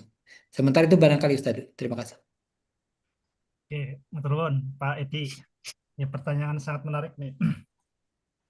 Ini ada ini ya. Jadi ini yang perlu disadari itu kita itu karena kita bukan manusia yang pertama di dunia ini ya. Jadi banyak kali sudah dinamai. Jadi kita yang di matematika sudah banyak dinamai, tumbuh-tumbuhan sudah banyak dinamai gitu kan. Nah, jadi sering kemarin dari pertanyaan ini kan di teman-teman di matematik detik terus bagaimana kemudian yang dimaksud dengan hak anak untuk menamai karena semua sudah dinamai seperti itu. Nah, sekali lagi ini yang perlu kita ini ya, kita garis bawahi bahwa hak dasar anak itu di dalam proses pembelajaran itu adalah hak menamai, hak menyebutkan nama-nama. Bahkan di Al-Quran itu bukan sekedar menamai, kita memberi nama itu menyampaikannya kepada malaikat. Makanya sangat sangat tepat ya ketika kemudian orang yang mempelajari ilmu itu dikelilingi malaikat. Hmm. Karena kita itu bukan sekedar nanti di ayat berikutnya ya, bukan kita sekedar memberikan kabar, bukan sekedar memberi nama, tapi kita mengabarkan kepada malaikat nama-nama. Ini yang ini ya pengalaman spiritual ini yang hilang kalau pendidikan kita itu pendidikan sekuler, pendidikan yang tidak dimulai dengan bismillah. Itu yang pertama. Jadi bukan sekedar memberi nama, tapi kita mengabarkan kepada malaikat, saya bisa memberi nama ini loh. Nah, ini luar biasa. Nah, untuk menyadari seperti itu kan harus harus juga ini ya, imajinasi bahwa malaikat itu berupa manusia seperti itu harus dipatahkan dulu. Jadi malaikat itu ya di sekitar kita dan mungkin di sel kita ya semuanya itu bertasbih lah itu ya. Entah itu malaikat atau bukan semuanya itu bertasbih dan ketika kita memberi nama itu adalah mengabarkan kepada malaikat tentang nama-nama. Itu yang pertama. Jadi kita mengabarkan kepada malaikat nama-nama. Jadi bukan kita memberi nama itu bukan di ruang sunyi. Ini sangat penting karena proses pembelajaran itu mengendap dan seringkali terjadi itu ketika kita sendirian. Jadi walaupun kita di dalam kelas, itu proses pemberi namaan itu proses pribadi ya. Proses jadi seperti itu proses pribadi. Nah, ini dengan mengabarkan kepada malaikat itu kesepian kita, kesepian seorang pembelajar itu bisa teratasi ya, mengabarkan kepada malaikat. Ini akan jelas nanti di ayat berikutnya ya. Yang kedua, kita perlu sadar bahwa realitas sekarang yang ada itu sudah banyak diberi nama. Realitas sudah diberi nama. Ini namanya lampu, ini namanya buku, kan sudah dikasih encoding ini kan. Realitas sudah diberi nama, sudah ada yang memberi nama. Karena kita lahir itu sudah ada bapak kita, bahkan nama kita sendiri pun diberi orang tua itu kan. Nah, kita yang sekali lagi yang ketiga itu baru kita harus sadari ketika kita memberi nama itu tetap nama itu sebenarnya tidak melekat ke objek. Nama itu tidak melekat ke objek sebenarnya. Nama itu pada dasarnya tidak melekat ke objek. Nama itu pada dasarnya tidak berada pada objek. Nanti kita jelasin satu-satu ya.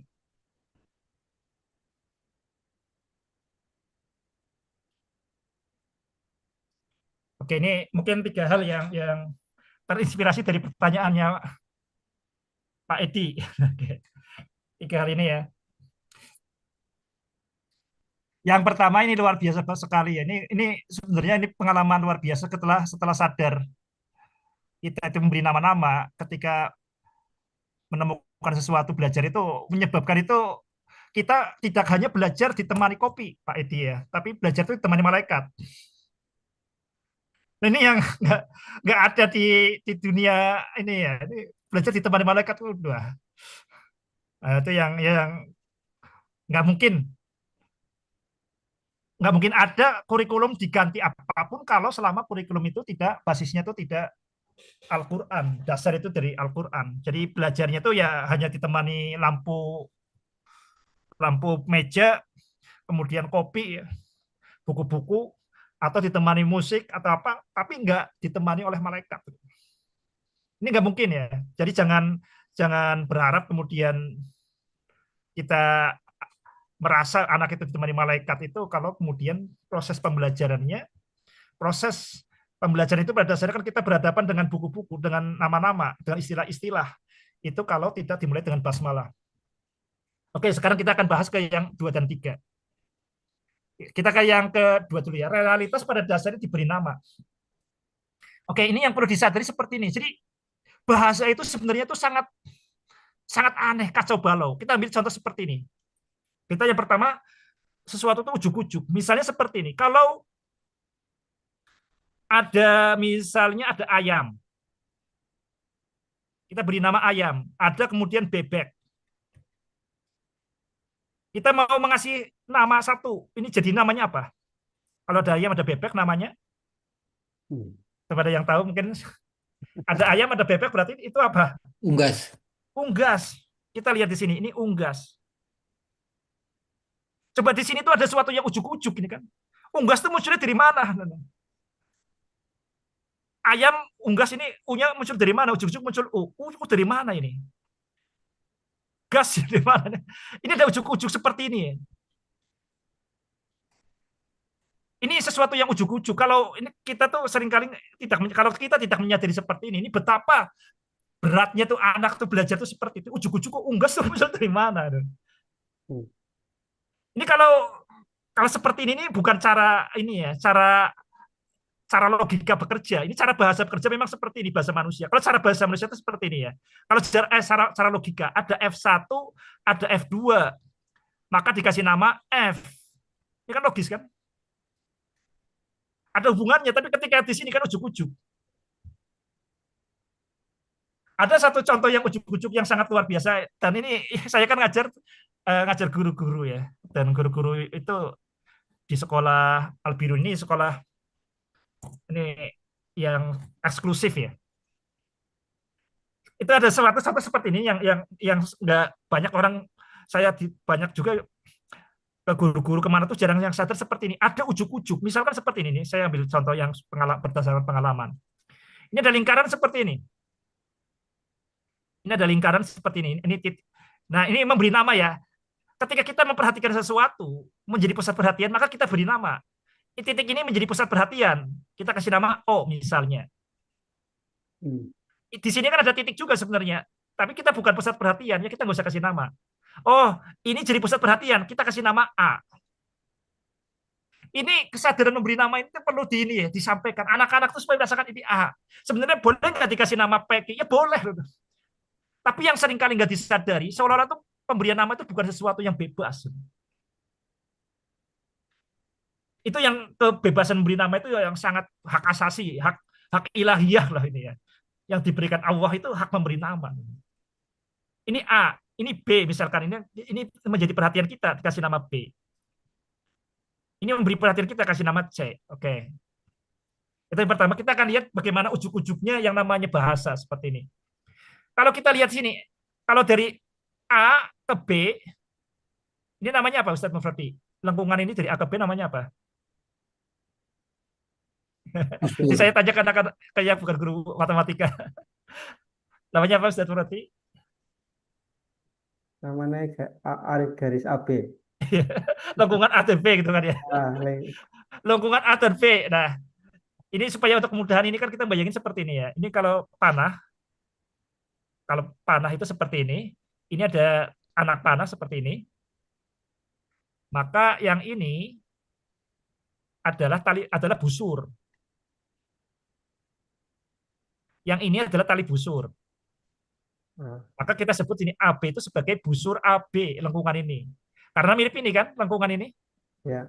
Nah itu maksudnya hak anak itu memberi nama itu seperti itu. Ini hak yang sangat dasar. Dan ini enggak sampai ke PBB pun enggak ada ya hak asasi anak untuk memberi nama seperti itu. Nah, busur AB A ke B. Kemudian busur B ke C. Busur BC. Ditambah busur CA. Ini busur. Busur AB ditambah busur BC ditambah busur CA sama dengan apa? Lingkaran. Sama dengan apa? ID lingkaran. Lingkaran. Nah, lingkaran itu yang mana? Yang garis ini, yang melengkung ini, atau yang ini, lingkaran yang merah, luas, yang ini, luasan. Yang lengkung. Yang lengkung. Yang luasan ini bukan lingkaran. Itu luas lingkaran. Nah, itu yang mudah-mudahan ini didiskusikan ke anak ya.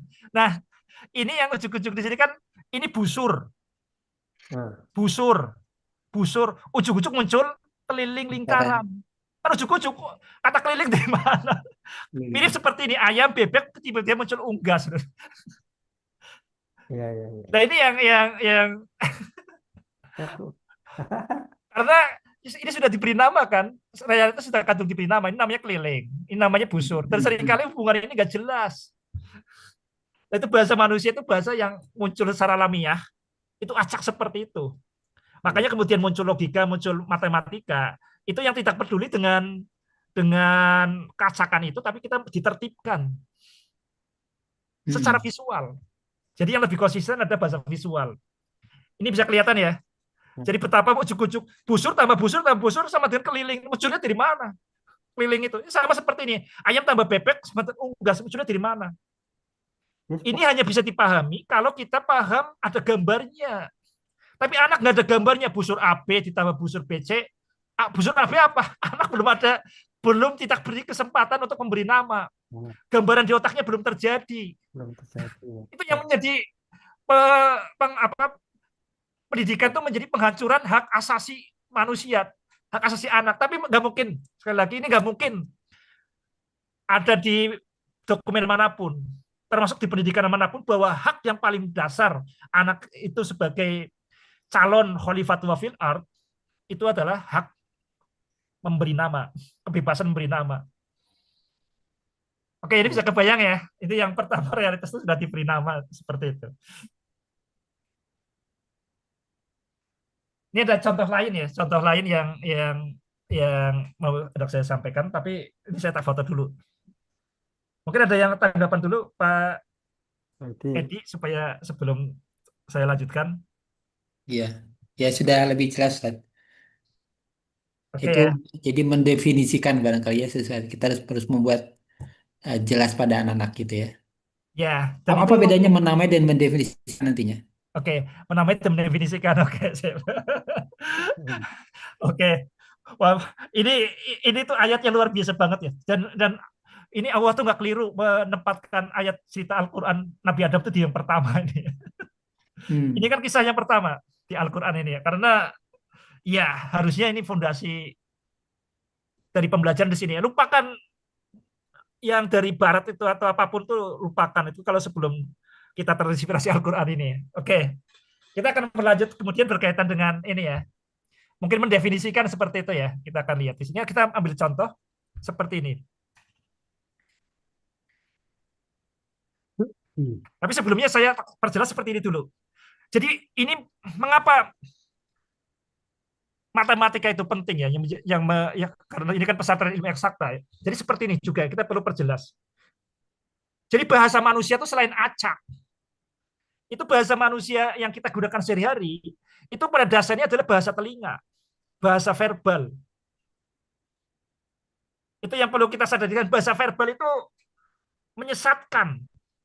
Sejak awal, ini perlu didasari, pada dasarnya bahasa verbal itu menyesatkan. Itu yang perlu digarisbawahi sejak awal.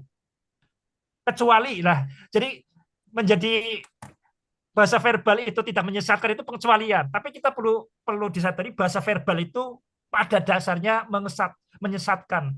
Tanpa penjelasan lebih lanjut, bahasa verbal itu menyesatkan. Jadi bahasa verbal itu secara default itu secara pada dasarnya ya. Kalau kita tidak otak-atik, itu yang menyesatkan.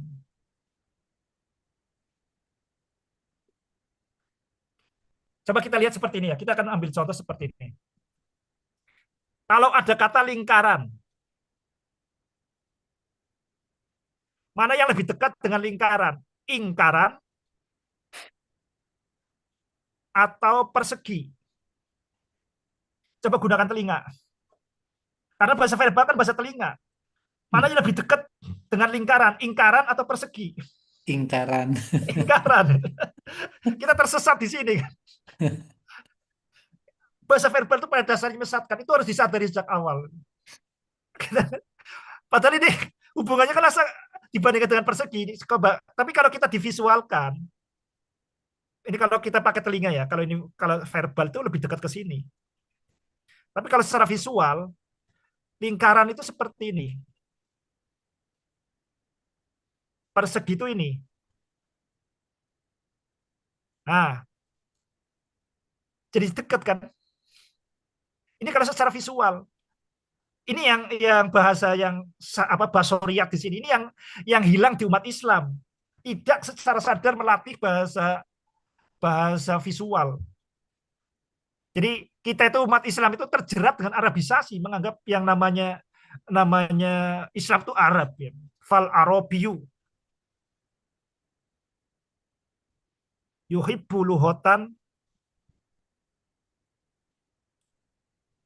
ila darajati takdis. Ini saya entah sering kali mengucapkan ini ya. Ila darajati takdis.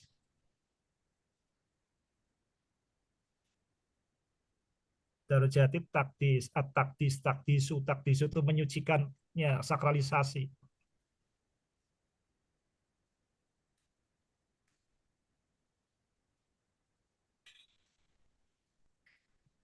Fal Arabiyu yuhibbul hotan ila darajati takdis. Ini ada contoh seperti ini. Ini ada cerita ini. Ada seorang bapak itu beli susu bubuk. Di tulisan susu bubuk itu ada keterangannya untuk di atas 2 tahun. Jadi 2 tahun lebih. Nah, dia kaget ternyata susu bubuknya baru 2 hari selesai habis, katanya 2 tahun lebih.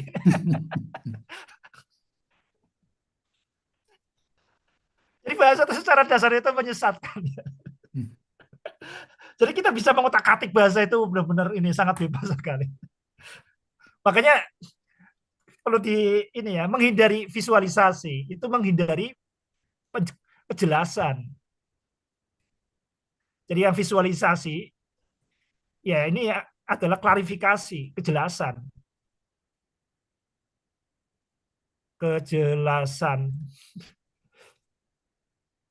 Clarity. Jadi ini perlu disadari ya. Jadi kita Al-Quran itu kemudian disampaikan dengan bahasa verbal, tapi kemudian kita menganggap berarti yang suci itu berarti bahasa verbal saja.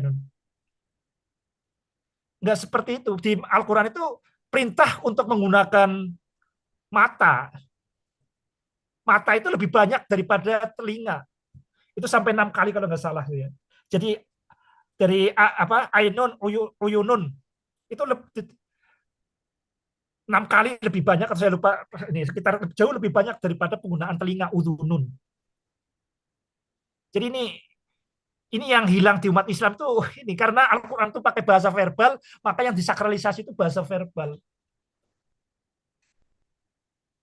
Itu kalau sekilas sepertinya tampak benar, tapi kalau kita baca Al-Quran sendiri, betapa begitu berulang-ulangnya di Al-Quran itu mengarahkan manusia untuk menggunakan visualisasi. Afala yang zuruna ilal ibili kaifa khuliqat. Yang zuruna itu kan perintah untuk menggunakan visualisasi. Melihat, memperhatikan. Alam taro ila rabbika kaifa madgadzil. Apakah engkau tidak memperhatikan bagaimana Tuhanmu? Alam taro itu penglihatan. Apakah engkau tidak melihat? Kalau kita tidak mengecek Al-Quran, kita sekilasnya tampaknya benar logika ini. Al-Quran itu bahasa verbal. Maka yang wajar kalau verbal itu disakralkan. Maka kemudian nahwu sorob itu dianggap kita sebagai bahasa surga, tapi kalau belajar matematika, bahasa visual itu bukan. Padahal kita tahu alam semesta ini, kata Galileo ya, itu untuk bisa dibaca, itu bahasanya adalah segitiga, persegi, bahasa-bahasa visual. Tanpa menguasai bahasa visual, ya kita tidak akan bisa menguasai atau mengelola alam semesta. Oke, kita akan lebih jelas lagi berkaitan dengan tentang bagaimana bahasa itu realitas sudah terlanjur diberi nama. Dan anak-anak tuh kita nggak tahu itu nama itu berasal dari seperti ini. Seorang yang menggunakan nama itu belum tentu dia tuh memahami nama itu. Jadi di sini ada kata-kata mendefinisikan, kata Pak Edi tadi. Mendefinisikan itu, define itu artinya batasan ya. Itu jadi lebih lugas lagi. Jadi ketika mau diterapkan pada bidang tertentu, itu namanya terminologi itu kan. Jadi kan kata ada yang secara bahan baku dasarnya itu namanya etimologi. Nah, ketika kemudian kita mau mendefinisikan, itu kan itu di terminologi menjadi istilah. Jadi ini kalau di sini kita sudah mendefinisikan. Karena maknanya sudah khas bidang tersebut. Di sini perlu didefinisikan. Didefinisikan itu diberi batasan. Dan disepakati. Didefinisikan itu ada 2 maksud di sini ya. Kata itu ada batasannya. Mana yang masuk definisi, mana yang keluar definisi. Definisi kan batasan sebenarnya. Dan kemudian itu kesepakatan di bidang ini. Tapi kalau etimologi itu bebas ya, asal bahan mentah ya, digunakan secara bebas. Tapi ketika masuk ke bidang tertentu, ya harus mengikuti definisi ini. Itu masih seperti itu.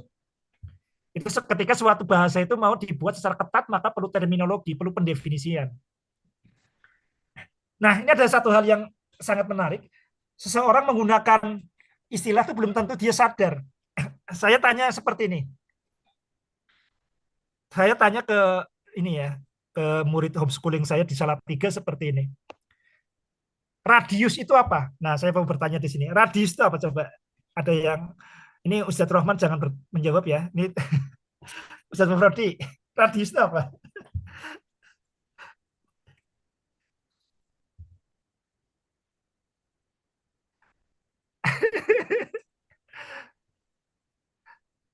Nah, sekarang siapapun boleh coba. Radius itu apa? Pak Edi, Area, radius itu apa Pak Edi? area di sekeliling yang sama, di Radius, jarak di jarak. keliling Oke. yang sama. Nah, ini sangat menarik nih. Jadi saya mendengar ucapan di sini itu dua hal.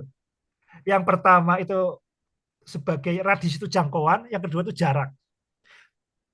Itu secara etimologi nggak masalah. Tapi kalau terminologi itu bermasalah. Hmm. Nah, kita lihat di sini ya. Radius itu jangkauan atau jarak. Kita bayangin seperti ini ya. Ini kita akan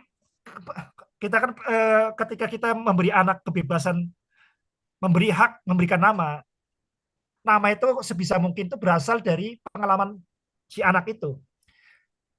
Ini namanya Yusuf mengatakan radius itu adalah jangkauan. Jadi misalnya Son Horek. Son Horek itu dengan intensitas bunyi yang sangat tinggi, misalkan 130 desibel, itu aman pada jarak berapa? Aman pada jangkauan berapa? Itu kan radius itu jangkauan atau jarak seperti ini kan? Ya. Ini jangkauan atau jarak. Jangkauan atau jarak, misalkan di 2 km. Jangkauan atau jarak. Nah, mari kita perjelas. Kalau 2 km, di sini juga harus 2 km kan? Ya. Ini juga 2 km kan? Artinya jangkauannya itu semua terhadap Son Horek ini itu 2 km. Maka kita akan membentuk ini namanya radius itu adalah jari-jari. Makanya ruas keliling lingkaran itu adalah 2pi kali radius. R ini radius. Tapi banyak guru tuh yang nggak sadar. Makanya dia bingung, kenapa kok jari-jari simbolnya R bukan J? Ini sudah R-nya radius. Iya. Nah, ini yang maksudnya seperti itu. Kalau jangkauan jarak itu ketika di etimologi nggak masalah, tapi ketika kemudian di terminologi kita perlu perjelas ya. Disepakati R itu sebenarnya radius adalah jari-jari. Jadi jarak yang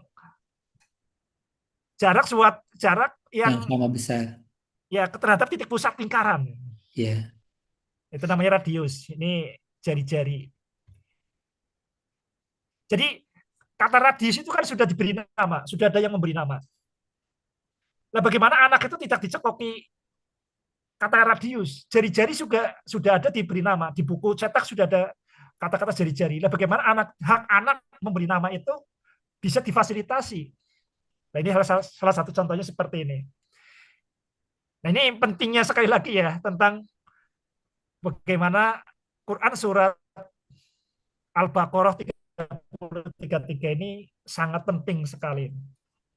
Ini poin yang kedua, realitas itu sudah diberi nama. Saya silakan dulu ke moderator Ustadz Mufrodi.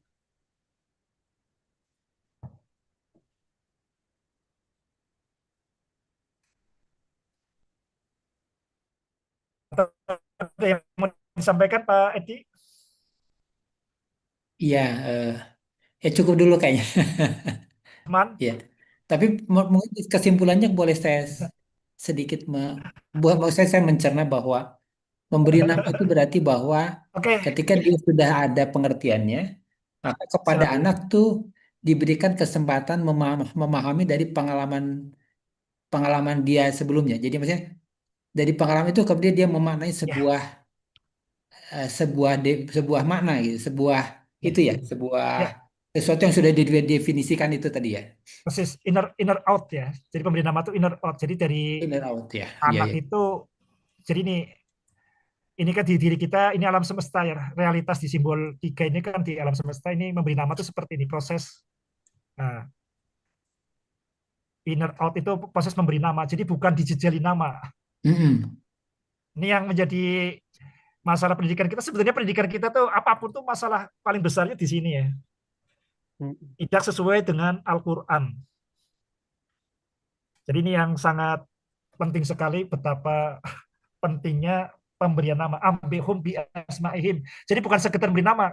Mungkin kalau sekedar memberi nama ini bisa ditemukan oleh pendidikan sekuler. Tapi di sini memberikan nama mengabarinya kepada malaikat. Lah, Nah, keren. Hmm. itu yang nggak mungkin dipahami oleh orang yang tidak membaca basmalah, yang tidak membaca Al-Quran. Ya ya ya. Kita lanjut ya. Yang ketiga ya, poin yang Ya. ketiga. Nah, ini poin ketiga ini ya juga sangat sangat dasar dan ini nggak disadari. Jadi ketika kita memberi nama, itu nama itu nggak pernah, itu bagian dari kesadaran kita, bukan bagian dari objek. Saya ambil Mm. contoh seperti ini. Ini coba kita lihat di sini, ketika kita beri nama kucing, ya, kita akan beri nama kucing. Kucing, kita beri nama kucing. Nah, apakah coba kita lihat ini, apakah kucing itu ada di dalam diri kucing ini? Bahkan apakah kucing sadar dirinya kucing? Coba kita lihat ciri-ciri kucing ya. Ciri-ciri kucing atau ciri-ciri kucing atau kriteria kucing ya itu kan. Ciri-ciri kucing. Coba satu Ustadz Mufradi apa ciri-ciri kucing satu? Berbulu, bulu Berbulu, kakinya 4, bunyinya meong. bulu kaki kaki empat. Kita lihat sini. 4, Bunyi meong gitu kan. ya bunyi Terus meong. Terus ada ekornya. ada ekornya, oke sip.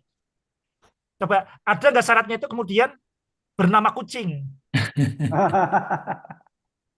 Ini bukan syaratnya kucing ini. Oke ya, ini nggak ada ya.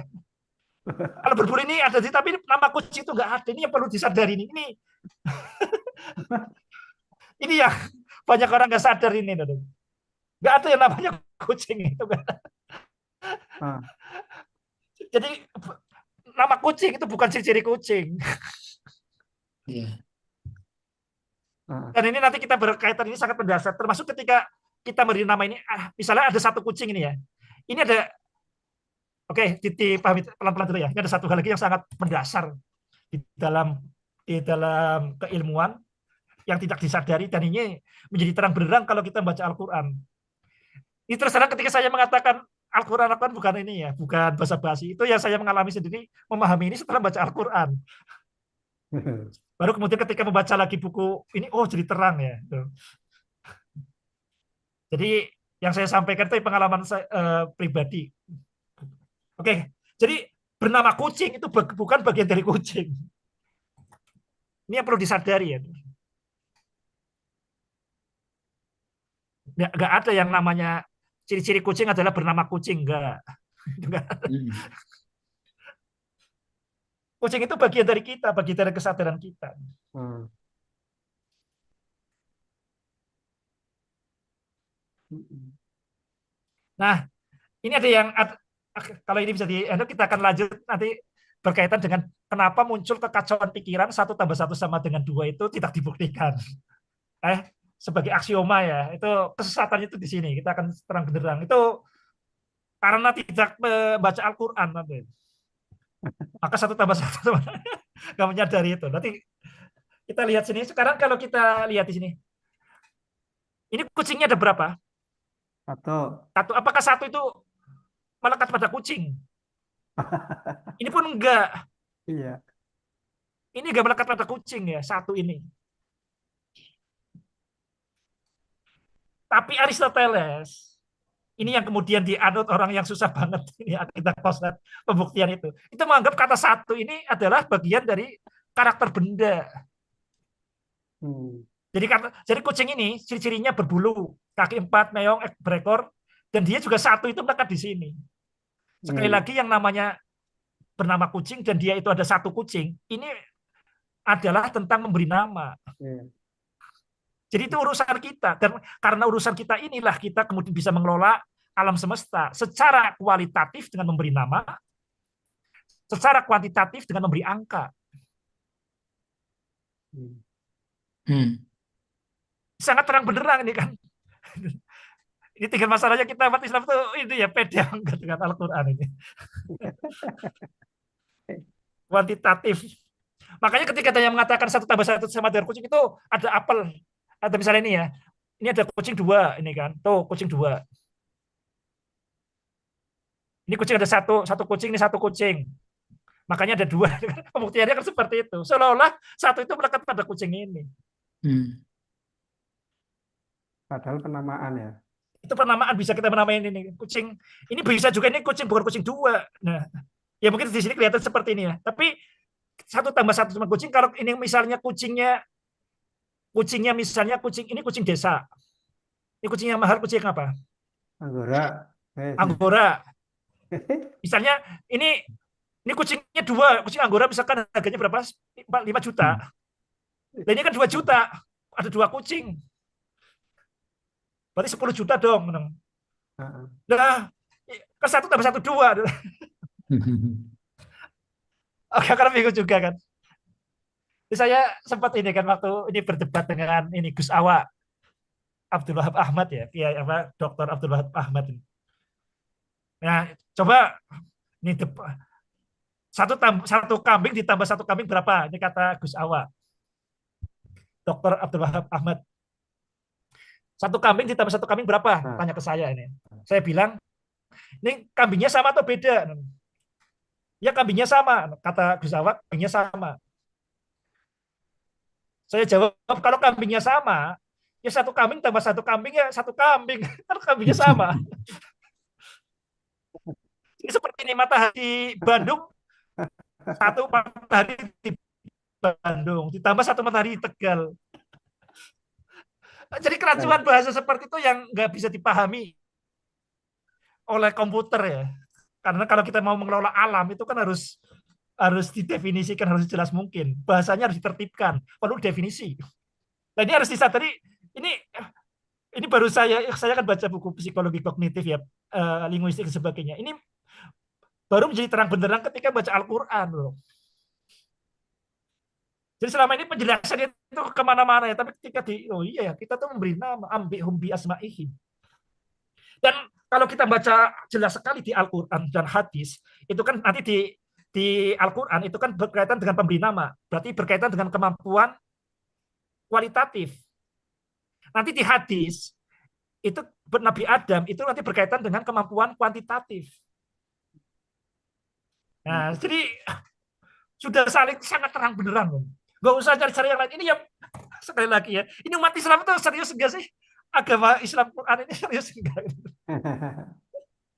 Kenapa lari-lari di teori-teori yang lainnya? Bukan nggak penting ya, tapi masalahnya itu tuh teori yang lain itu hanya detail operasionalnya. Yang paling penting adalah pokoknya man jahilal asla lam yusibil far'a abada. Kalau kita nggak memahami yang pokoknya, ya jangan pernah kita itu berharap detail operasional itu berguna. Nah ini yang jadi kita kayaknya nggak serius ya. Quran itu dikira untuk apa ya? Untuk di akhirat saja. Quran kemudian kalau misalnya berkaitan dengan sound horeg, ini haram apa enggak? Orang merujuk Al-Quran. Ya bagus karena itu berkaitan dengan kehidupan di dunia. Tapi berkaitan dengan matematika tentang yang sangat lebih penting lagi ya, sangat mendasar. Berpikir, oh kenapa kita nggak merujuk Al-Quran? Mungkin seperti itu, Ustadz Mufrodi. Kayaknya materi sudah ini ya. Ini kita 3 ayat. Nanti kita lanjutkan. Sementara saya tutup dulu. Ya. Kita nanti saya kembalikan Ustadz Mufrodi untuk tanya jawab dan komentar ya. Wassalamualaikum warahmatullahi wabarakatuh. Waalaikumsalam warahmatullahi wabarakatuh. Waalaikumsalam warahmatullahi wabarakatuh. Warahmatullahi wabarakatuh. Baik, terima kasih ya Ustadz Toha. Ini sudah menunjukkan waktu hampir jam 11 kurang 10 menit. Ya. Eh, Sepertinya kita cukupkan dulu. Ya. Ya, Insya Allah nanti kita akan lanjut di pertemuan berikutnya. Ya, Alhamdulillah masih luar biasa, masih semangat meskipun sudah larut malam ini. Dan insya Allah Bapak Ibu ya ini untuk pertemuan berikutnya masih sama ya di paket kedua ini masih seru sekali. Dari dasar-dasar tentang penamaan dan seterusnya ini sudah mulai dibahas, didiskusikan. Mudah-mudahan pertemuan demi pertemuan ini akan menggamblangkan, ya, akan memberi jelas kepada kita semua. Oleh karena itu, eh, kami berharap ya informasi-informasi yang ada ini bisa di-share ke rekan-rekan ya, biar dampak manfaatnya itu bukan hanya untuk kita saja, tetapi untuk lingkaran terdekat kita semuanya. Baik, saya kira itu. Ya, terima kasih Ustadz Toha atas pemaparannya dan sahabat Aceh, Pak Edi, Pak Fatur ya. Rahman, Bu Yufi. Matur suwun, mohon maaf ya. Kita cukupkan dengan sama-sama membaca hamdalah. Alhamdulillahirrahmanirrahim. Alhamdulillahirobbilalamin. Terima Amin. kasih, mohon maaf. Sampai ketemu di pekan depan. Assalamualaikum warahmatullahi wabarakatuh. Waalaikumsalam warahmatullahi wabarakatuh. Terima kasih Ustadz Mufrodi, Ustadz Toha. Sama-sama. Waalaikumsalam. Mas. Jazakallah. Izin pamit.